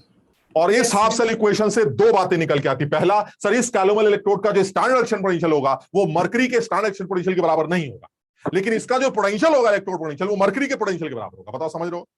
Yes sir. यानी अगर मैं इसका ई नॉट डिफाइन करता हूं तो ई नॉट कैसे डिफाइन करूंगा? E not of Cl minus oblique Hg2Cl2 oblique Hg is equal to E not of Hg वाला Hg2 plus oblique Hg plus होता है माइनस होता है प्लस RT बाय कितना?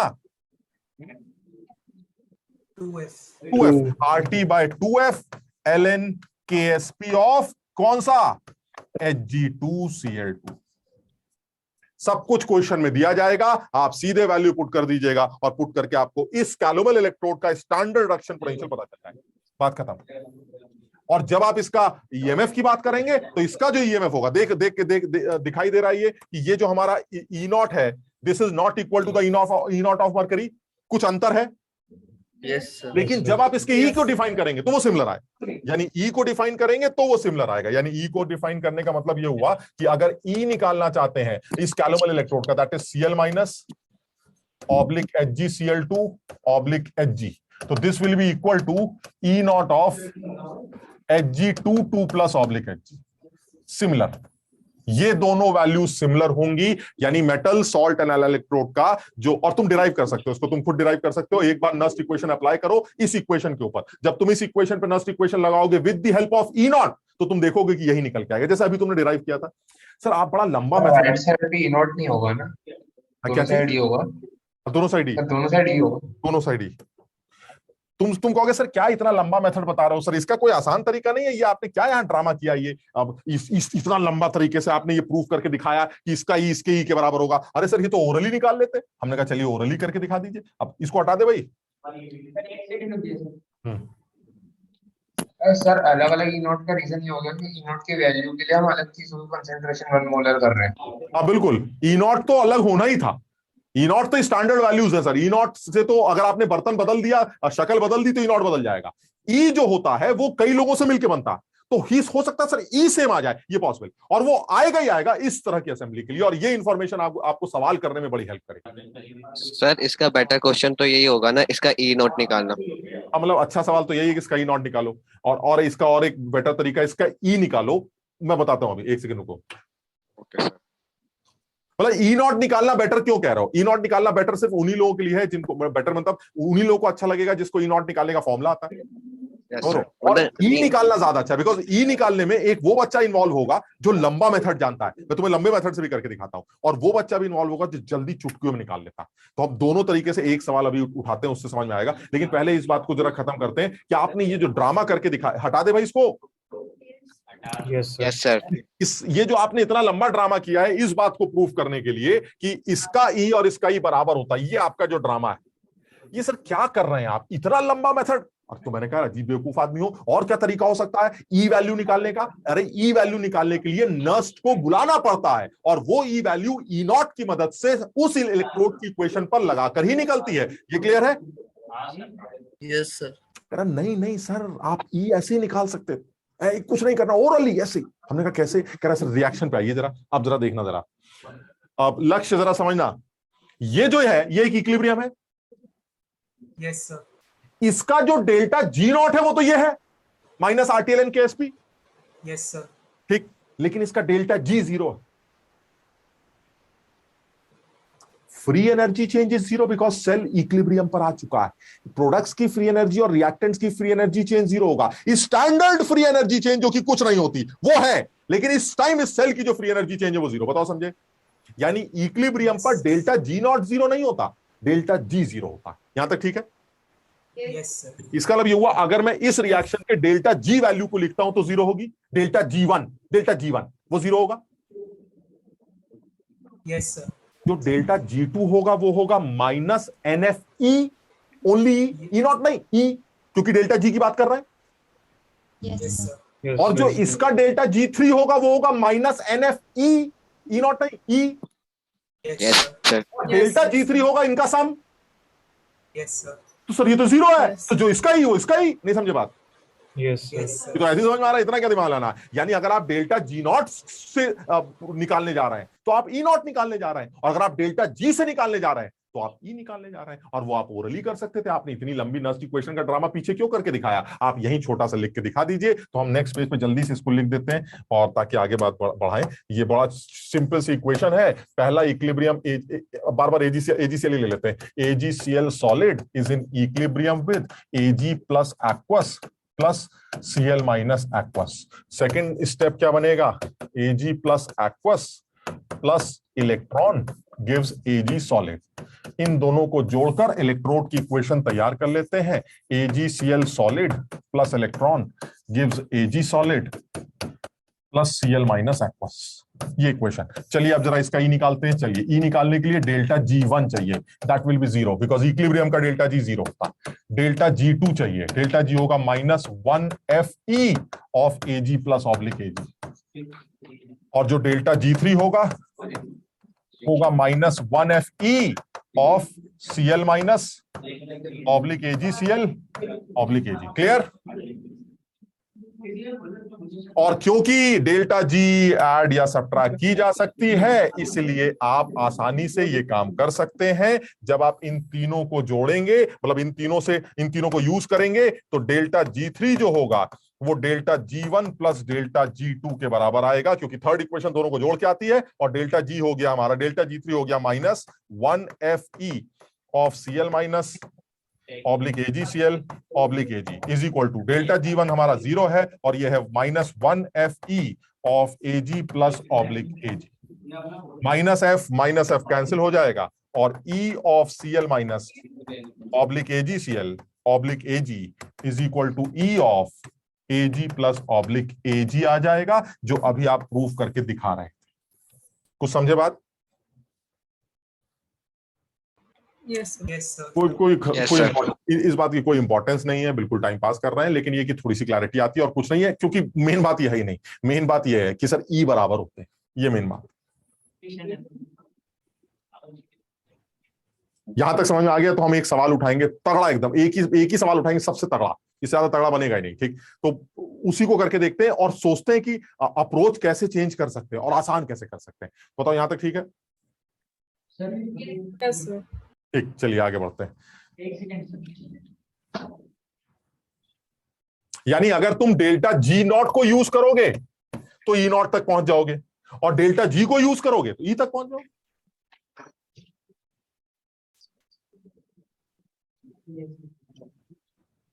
बस फर्क इतना है कि जब डेल्टा G0 यूज कर रहे थे तो फर्स्ट वाला 0 नहीं था, फर्स्ट वाला -RTLN KSP था, तो वो भी जुड़ गया था, बस ये फर्क। इस बार डेल्टा G 0 है, तो इसमें सिर्फ दो लोगों से काम चल जाएगा, उसी से आंसर आ जाएगा, दोनों E बराबर हो जाएगा। सर ये आया कहां से कि जो डेल्टा G2 है वो -FE Ag प्लस Ag है? अरे अभी तो लक्ष्य ने पूछा था यार। Delta G is the free energy change, that is work done, और वर्क डन होता है इलेक्ट्रोड पोटेंशियल में कितने इलेक्ट्रॉन पास कर रहे हैं। तो इस इलेक्ट्रोड का जो पोटेंशियल है इस इलेक्ट्रोड का, वो क्या होता है? E of Ag plus oblique Ag, और उसमें 1 मोल इलेक्ट्रॉन पास हो रहे हैं, ये देखिए 1 मोल इलेक्ट्रॉन। तो इसका अलावा कितना वर्क करेगा, वो कितना फ्री एनर्जी चेंज आएगा, वो फ्री एनर्जी चेंज की वैल्यू आएगी minus EMF into charge. Charge कितना है? 1 मोल, तो इसका 1 मोल मतलब 1 फैराडे, 1 मोल का मतलब 1 फैराडे चार्ज। तो 1 फैराडे चार्ज अगर आपने E के अंदर पास किया तो कितना वर्क करेगा सेल? -1 FE। ये वर्क है, that is free energy change. ठीक है सर, ये हटा दे भाई, नोट कर लिया? Yes sir. ठीक, चलिए अब आते हैं अगली बात पर। पहले हम वैसे तो सीधे ही एक अच्छा सवाल कर सकते हैं, लेकिन हम सोच रहे हैं पहले थोड़ा सा कम अच्छा, फिर एक ज्यादा अच्छा जो तुम खुद ही करोगे, हम नहीं करेंगे। ठीक, आप जरा समझना। मान लीजिए ये सवाल ले लेते हैं, हमें कोई डेटा याद नहीं तो हम ऐसे लिख रहे हैं, उल्टा सीधा बात कर रहे हैं। Ag प्लस नहीं है, Ag solid oblique Ag plus, इसकी कॉन्सेंट्रेशन C1 मोलर ले लेते हैं, and this is Cl minus oblique AgCl oblique Ag, and the concentration of Cl minus is C2। The KSP of AgCl is given, कुछ भी दे रखा है, मान लीजिए कुछ दे रखा है यार, मान लीजिए 10 रेज़ पर माइनस कुछ दे रखा है। ठीक, वो कह रहा है क्या भाई साहब बता सकते हैं कि ये जो हमारा जो सेल है, इस सेल का EMF कितना होगा? तो मैंने कहा कि भाई इस सेल का EMF निकालना कोई बहुत बड़ी बात तो नहीं है, हमें आसान लगता है, सेल का EMF निकाला जा सकता है। तो लेकिन अब तक जो हमने सीखा है वो क्या सीखा है कि किसी भी सेल का EMF निकालने के लिए सबसे पहले हमें दो बातें पता होती चाहिए। क्या? एक तो सेल का E0 चाहिए होता है, और एक सेल की इक्वेशन चाहिए होती है, ताकि मैं सेल की इक्वेशन पर नष्ट को बुलाकर E0 की मदद से E निकाल सकूं। समझे बात? यही होता है, अब तक यही करते थे। तो मैंने कहा कि भाई जब हम ज्यादा दिमाग क्या लगा, हमें जो आता है वही करेंगे। हम सबसे पहले सेल को देख के सेल की इक्वेशन लिख देते हैं, और सेल की इक्वेशन कैसे लिखते हैं? कैथोडिक इक्वेशन, एनोडिक इक्वेशन चिपकाई जाएगी और सेल इक्वेशन तैयार की जाएगी। चलिए इक्वेशन लिखते हैं, सेल की इक्वेशन लिखते हैं। सबसे पहले कैथोडिक लिख देते हैं, जो ज्यादा आसान लग रही है। कैथोडिक इक्वेशन होगी Ag प्लस, नहीं यार सर इसमें E reduction potential cathode minus E reduction potential anode करेंगे, वो ज्यादा फास्ट नहीं पड़ेगा? क्या E0 यूज करेंगे ना, डायरेक्ट E दोनों साइड का यूज करके सब्ट्रैक्ट करने पता नहीं ना, इसका E कहां पता है, और इसका भी नहीं पता। नहीं E वैसे उस नर्स से E निकालेंगे ना। अच्छा बराबर ही पड़ेगा, सॉरी। तुम हम समझ रहे, तुम उसको लिंक कर रहे हो, लेकिन वो हम सोच बताते रहा हैं। था दोनों में एजी प्लस वाली चीज आ रही है तो उससे मैं पूछ वही रहा चीज अभी कॉमन करके दिखाता हूँ, जो तुम सोच रहे हो वही लेके आते हैं एक बार। अब ये देखो कैथोडिक तो ये वाला है, चलो इसी को लिख देते हैं। कैथोडिक इक्वेशन में रिडक्शन लिखना है कि ऑक्सीडेशन? रिडक्शन लिखना है, ठीक। अब ये बताओ, अब सवाल देखो, यही पहला स्टेप ही इसका टफ हो गया। जो आदमी अब समझदार तो है, जिसको पता है कि सेल इक्वेशन के ऊपर नस लगती है, लेकिन वो इतना समझदार नहीं है कि उसको इस इलेक्ट्रोड की इक्वेशन लिखनी आती, वो बेचारा नहीं कर पाएगा सवाल, वो फंस गया, बर्बाद हो गया। क्यों? क्योंकि तुम खुद बताओ, तुम ही बताओ। अच्छा, इसकी इलेक्ट्रोड इक्वेशन लिखोगे और फिर इसकी इलेक्ट्रोड इक्वेशन लिखोगे, उन्हीं को जोड़कर तो सेल इक्वेशन लिखोगे। एनोडिक और कैथोडिक को जोड़कर ही तो। अब बताओ जरा कैथोडिक इक्वेशन क्या है? अरे सर ये कौन सी इक्वेशन है? अब जिसने याद कर रखा है वो जानता है। एनोडिक कैथोडिक इक्वेशन होती है, अगर तुम्हें याद हो, AgCl plus electron gives Ag plus Cl minus. ये तुम्हें ध्यान रखनी है, समझो बात। ये आ गया Ag solid plus Cl minus aqueous. याद है यही इक्वेशन होती है, और ये बनती अकेले नहीं है सर, वो दो स्टेप को जोड़ के बनती है ऐसी। तो हमने तो सीधे याद कर रखी है सर, ऐसे बन जाएगी जोड़ने के बाद। ये आ गई एनोड कैथोड की। Yes sir. ठीक, अब आते हैं एनोड पर। एनोडिक, ये तो सर एनोड की तो सिंपल है सर, एनोड तो अपना आदमी है। एनोड तो सीधे सीधे जो है Ag सॉलिड जो है Ag प्लस पे जा रहा है, बिल्कुल सीधे। और ये Ag प्लस कौन सा है? एनोड वाला। और ये जो Cl माइनस है ये कहाँ का है? इसमें ये एक्वस वैक्वस हटा देते हैं ताकि झंझट कम लगे। होगा एक्वस ही, लेकिन इसको हम सिर्फ ऐसे लिख देते हैं, ये है हमारा एनो, नहीं कैथोड वाला, ये है हमारा कैथोड वाला। समझ रहे हो कि नहीं?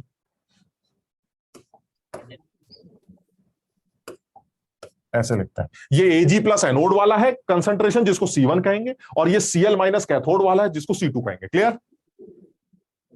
अब इन दोनों को चिपकाकर सर नेट इक्वेशन बना दीजिए, खत्म करिए, नस्ट मारेंगे, आ गया आंसर। चलिए नेट जोड़ते हैं। नेट इक्वेशन क्या बनेगी?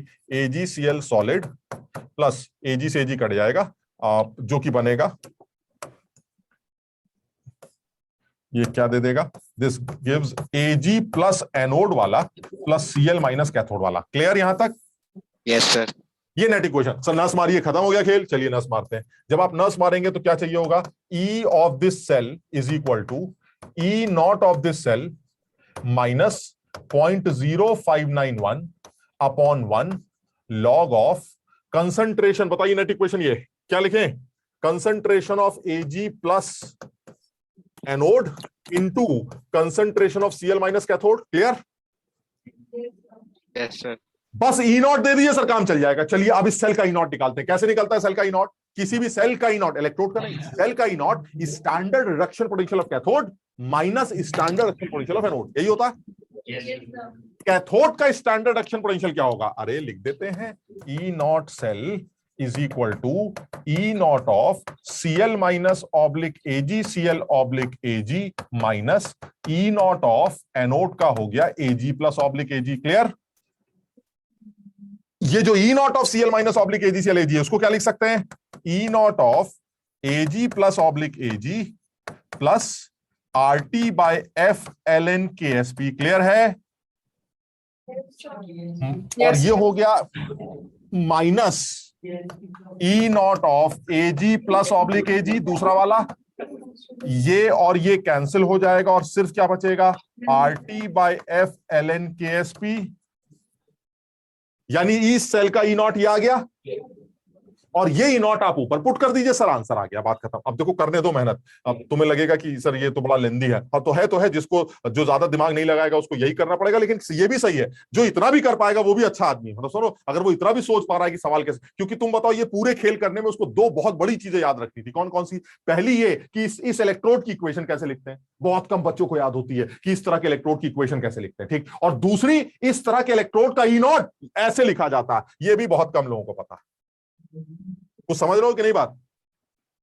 तो जिसको ये सब पता है वो यहां तक कर पा रहा है। चलिए अब तो सिर्फ कैलकुलेशन बची है तो वो भी कर लेते हैं। ई नॉट की जगह ये डाल देते हैं, तो जरा यहां लिख देते हैं अलग से साफ तरह से। E cell is equal to E not कितना है? RT बाय एफ को 0.0591 करके लिख देते हैं, या RT करके लिख देते हैं। चलो RT by F ln KSP, थोड़ा सा समझना। और साथ में आ जाएगा माइनस, उसको भी RT बाय एफ ही लिख देते हैं, तो ये आ जाएगा RT by F ln concentration of Ag plus anode into Cl minus cathode. Clear? Yes sir.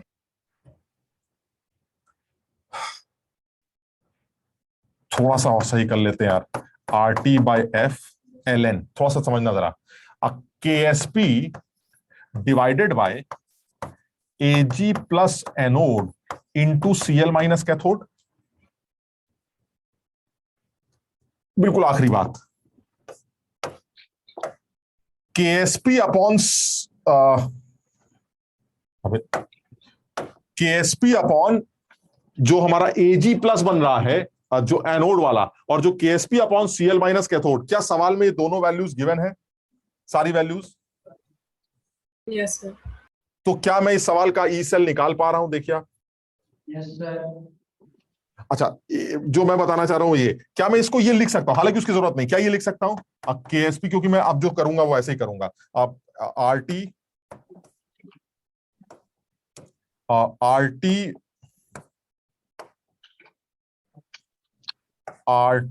Bye F ln KSP by CL minus को AG plus cathode upon AG plus anode लिख सकता हूं कि नहीं? भाई ये तुम समझ लोगे तो काम हमारा खत्म हो जाएगा बस। यस सर, लिख सकते हैं। Yes sir.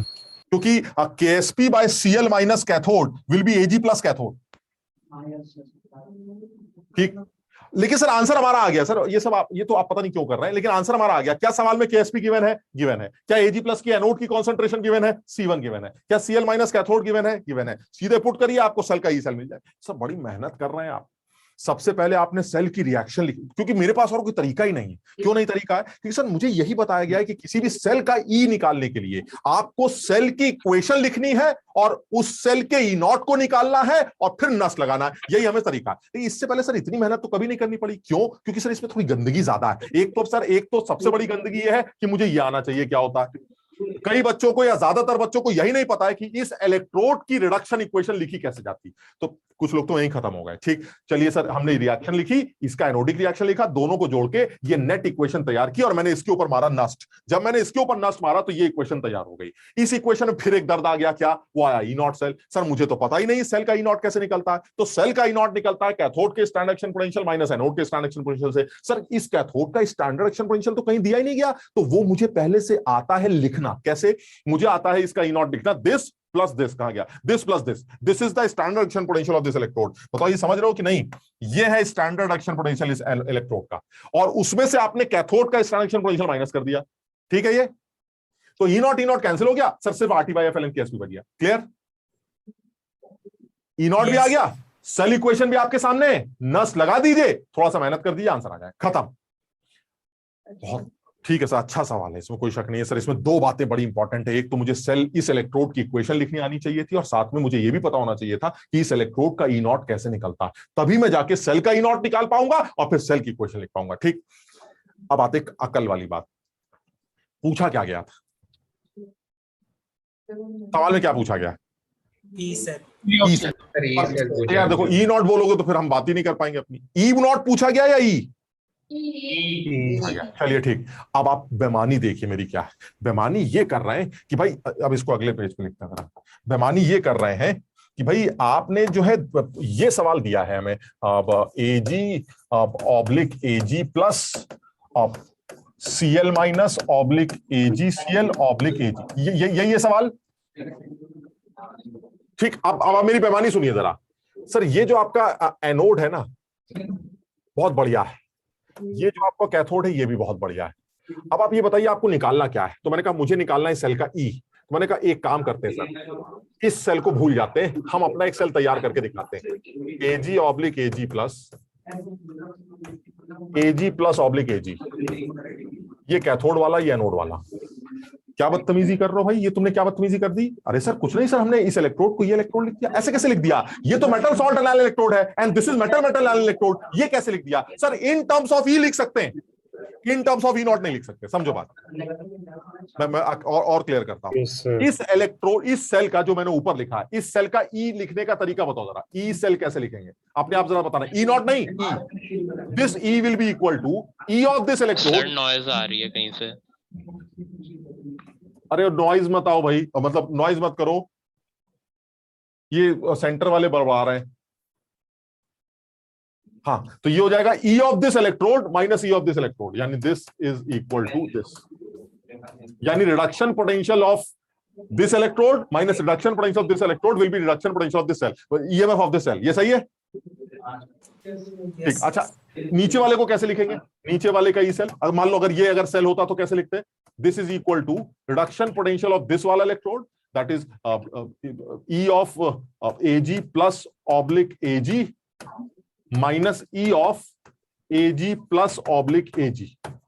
बस फर्क कितना है सर, एजी प्लस की कंसंट्रेशन अलग अलग है, ये कैथोड वाला है और ये एनोड वाला है। मतलब बात समझ रहे हो कि नहीं? तुम बताओ, ये दोनों वैल्यू सेम नहीं है, क्योंकि ये तो कॉमन हो गया सर, ये वाला जो है ये तो कॉमन हो गया, इतना टर्म तो कॉमन हो गया, और इन टर्म्स ऑफ ई ये दोनों बराबर होते हैं। थोड़ा सा आकर लगाओ। Yes sir. समझ लो।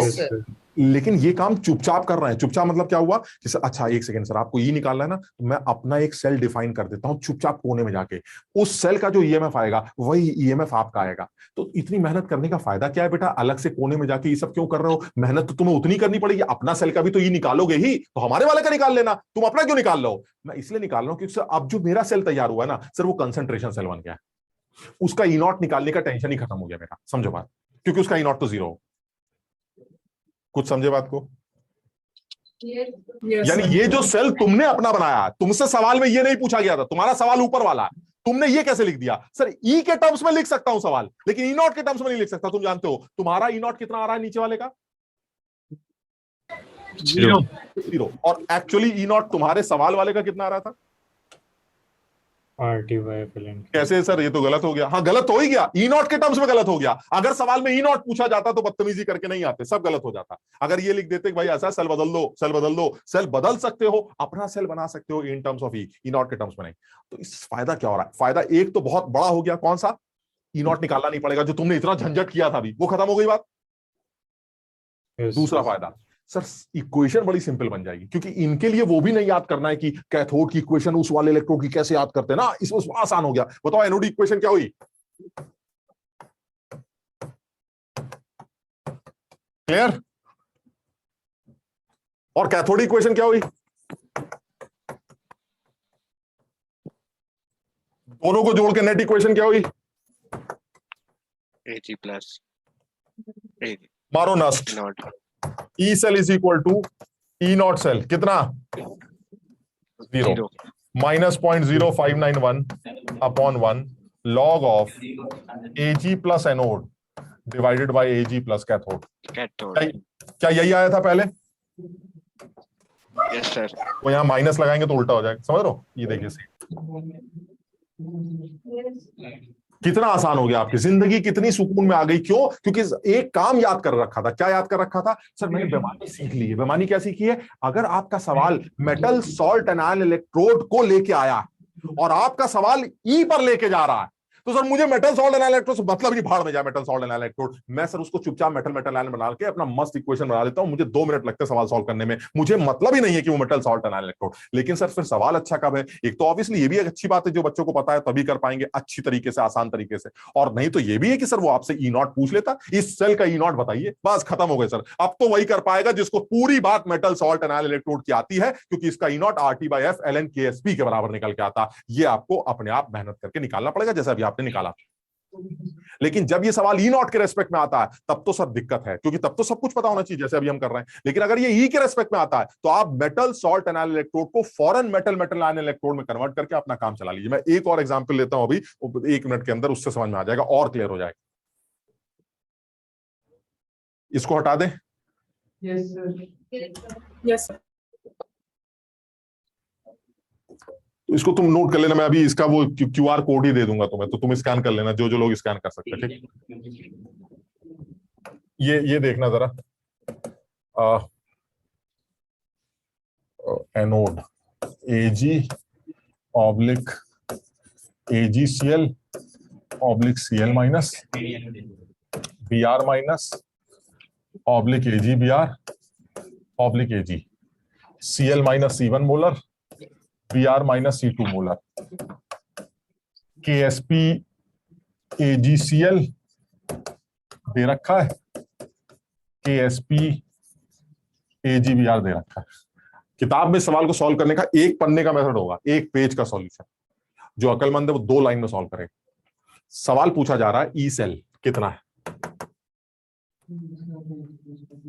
और मैं इसको एक पन्ने में भी सॉल्व कर सकता हूं। कैसे सॉल्व करूंगा सर? सबसे पहले इक्वेशन लिखूंगा एनोड की, वो गंदी वाली, फिर कैथोड भी गंदा वाला है, समझ लो दोनों गंदे हैं सर, कैथोड भी गंदा है एनोड भी गंदा है सर, दोनों की इक्वेशन लिखूंगा गंदी गंदी, फिर उनको जोड़कर नेट इक्वेशन लगाऊंगा, फिर ई नॉट निकालूंगा सर, गंदा वाला इसका ई नॉट, गंदा वाला उसका ई नॉट, फिर इनको जोड़ घटाकर ई नॉट आएगा सेल का, फिर मैं नस्ट इक्वेशन लगाऊंगा सर, एक पेज का सोल्यूशन हो। तुम समझ रहे हो मेथड अप्रोच क्या है हमारी?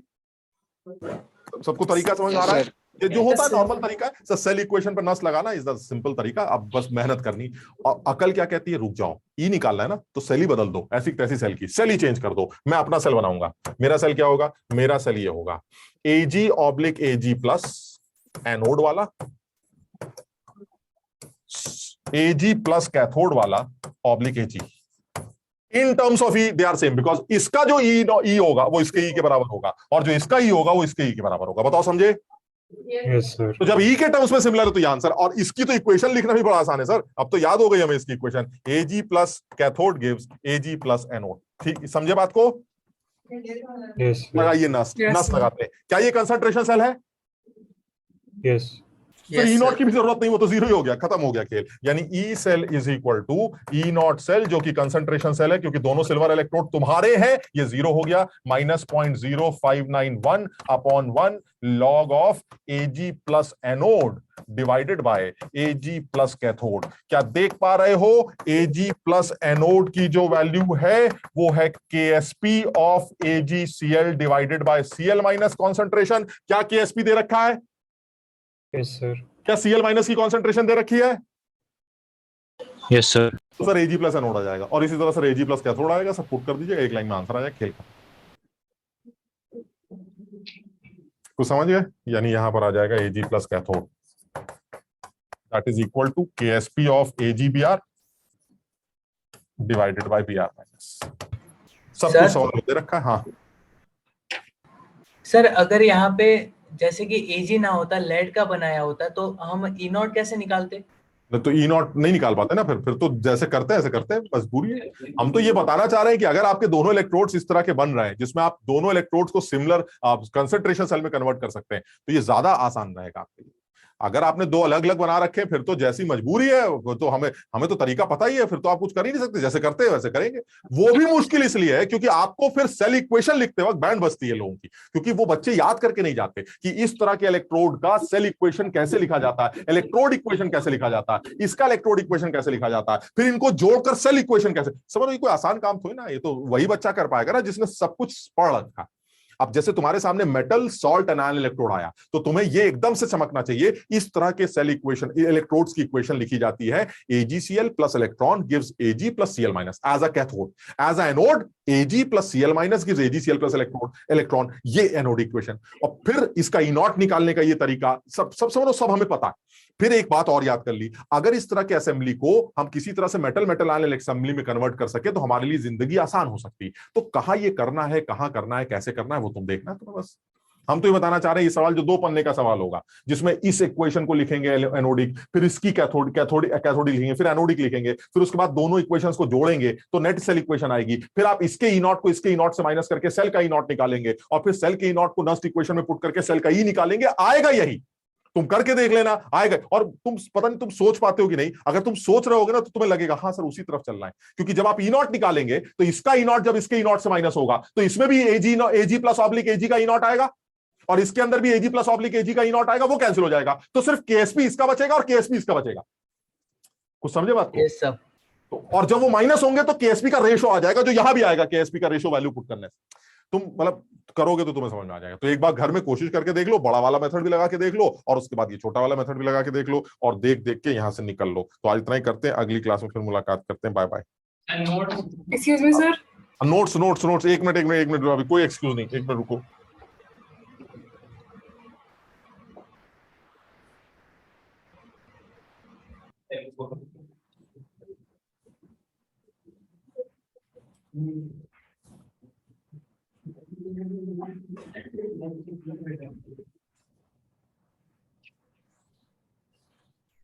सर हाँ सर ये मेथड ये बोर्ड्स में भी यूज हो सकता है? नहीं बिल्कुल मत करना, ये आगे पीछे से नंबर काट लेगा वो। बोर्ड्स में वैसे भी ये पूछेगा नहीं यार। बोर्ड्स में तुम्हें लगता है ये मेटल सॉल्ट एनाल इलेक्ट्रोड आएगा? कहीं नहीं आएगा। सर एक बात पूछनी थी, ये एक जो बात, हाँ सर, मतलब हाँ। जो बच्चे स्कोर 300 से ऊपर करते हैं सर एडवांस में, सर मतलब वो ऐसा क्या करते हैं, मतलब कि पूरा पेपर करके जाते हैं वो? हाँ पूरा ही करते होंगे यार। सर इतना मतलब टाइम कहाँ से निकलता है? नहीं मतलब पूरा एडवांस के पेपर में तो मुझे नहीं लगता टाइम की दिक्कत होती है। एडवांस का पेपर तो टाइम मिलता है सर, लेकिन 300 से ऊपर स्कोर करना है तो मतलब एटलीस्ट आपको बड़े सारे क्वेश्चन करने हैं। बहुत सारे उसके लिए क्वेश्चन करने, टाइम तो चाहिए सर। लेकिन वो क्वेश्चन तुम देखो ना, अब वो रह ही नहीं गया ना मामला। वो क्वेश्चंस अच्छे आते हैं और ज्यादा तगड़े नहीं आते। अगर आप पढ़ के गए ना तो सारे सवाल बना सकते हैं आप उतने ही टाइम के अंदर। क्योंकि भाई अब ऐसे मान के चलो जैसा 20-20 सवाल है दोनों पेपर में, 20 सवाल करना कोई बड़ी बात नहीं है। बस ये कि जो जो प्रैक्टिस करके गया, जैसे जो सबसे ज्यादा गंदा होता है, हम बाद में बात करेंगे इस तरह की, कोई अलग से एक आध वीडियो भी निकालेंगे बाहर। तुम समझना इस बात को, जो सबसे गंदा है ना इस पूरे एडवांस में, वो है match the column and multi correct. समझो, मैंने एक दिन तुम्हें समझाया भी था, मैच द कॉलम और मल्टी करेक्ट में सबसे बड़ी दिक्कत ये होती है कि मल्टी करेक्ट, जैसे 4 ऑप्शन वाला कोई सवाल आया है तो 4 ऑप्शन वाले सवाल में किसी एक सवाल के सही होने की जो प्रोबेबिलिटी है वो 1/4 होगी। किसी एक आंसर एक सेकंड बेटा, एक सेकंड।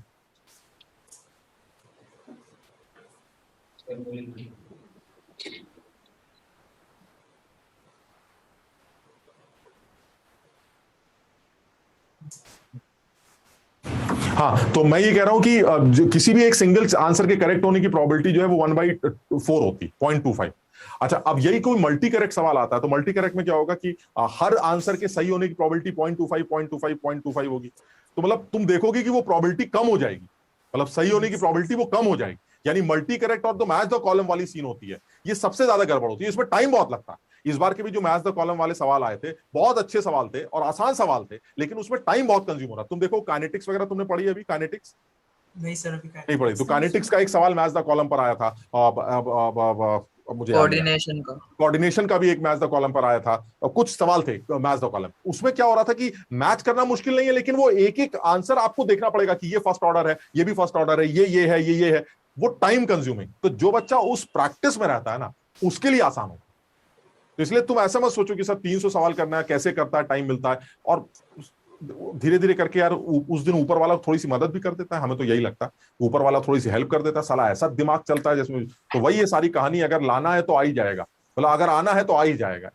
तो इसमें एक थोड़ा सा लक फैक्टर जरूर काम करेगा, और लक फैक्टर उन्हीं लोगों के साथ काम करता है जो मेहनती होते हैं। जो मेहनती नहीं होते उनका कोई लक फैक्टर काम नहीं करता। तो इसलिए हमें एक ही चीज समझ में आनी चाहिए, हमें करना है, बस हमें मेहनत करते चले जाना है, बाकी जो होगा वो देखा जाएगा। 300 से ऊपर स्कोर करना मुश्किल नहीं है, ये क्लियर है, अगर आप ठीक ठाक पढ़ के गए हैं और आपने कुछ उस तरह के सवालों की प्रैक्टिस की। तुम खुद देखो ना, मल्टी करेक्ट ऑप्शंस की कितनी तैयारी करके जाते हैं। कितने सवाल हम तुमसे पूछ लेते हैं मल्टी करेक्ट के? कुछ भी नहीं। तो इसके अलावा सर ये वो एरियाज हैं जो हमारे थोड़े से कम प्रैक्टिस में रहते हैं। तो शायद इसकी प्रैक्टिस हमें मेंस के बाद जरूर करनी चाहिए। और शायद अच्छे लोग इन्हीं सवालों की प्रैक्टिस करते हैं, मल्टी करेक्ट वाले और मैच द कॉलम वाले। समझ रहे हो ना? तो वो थोड़ी बात की बात होगी, हम करेंगे इस बारे में थोड़ा सा डिस्कशन। तो बहरहाल अभी इसको तुम लोग देख लो, तुम्हें जैसे देखना, फिर कल मिलते हैं अगली class. Thank you sir. Thank you sir. Thank you sir.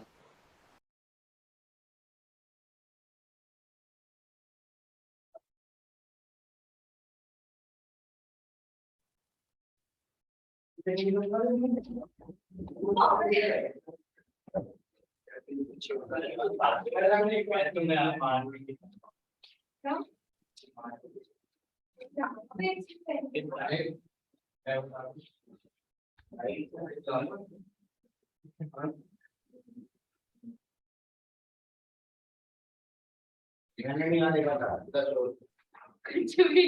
जब गट्टा बैठा है ना, उससे तब याद आता है ये अभी छूटी है। ये तो आ रहा है, ये वाला आ रहा है ना, ये वाला नहीं।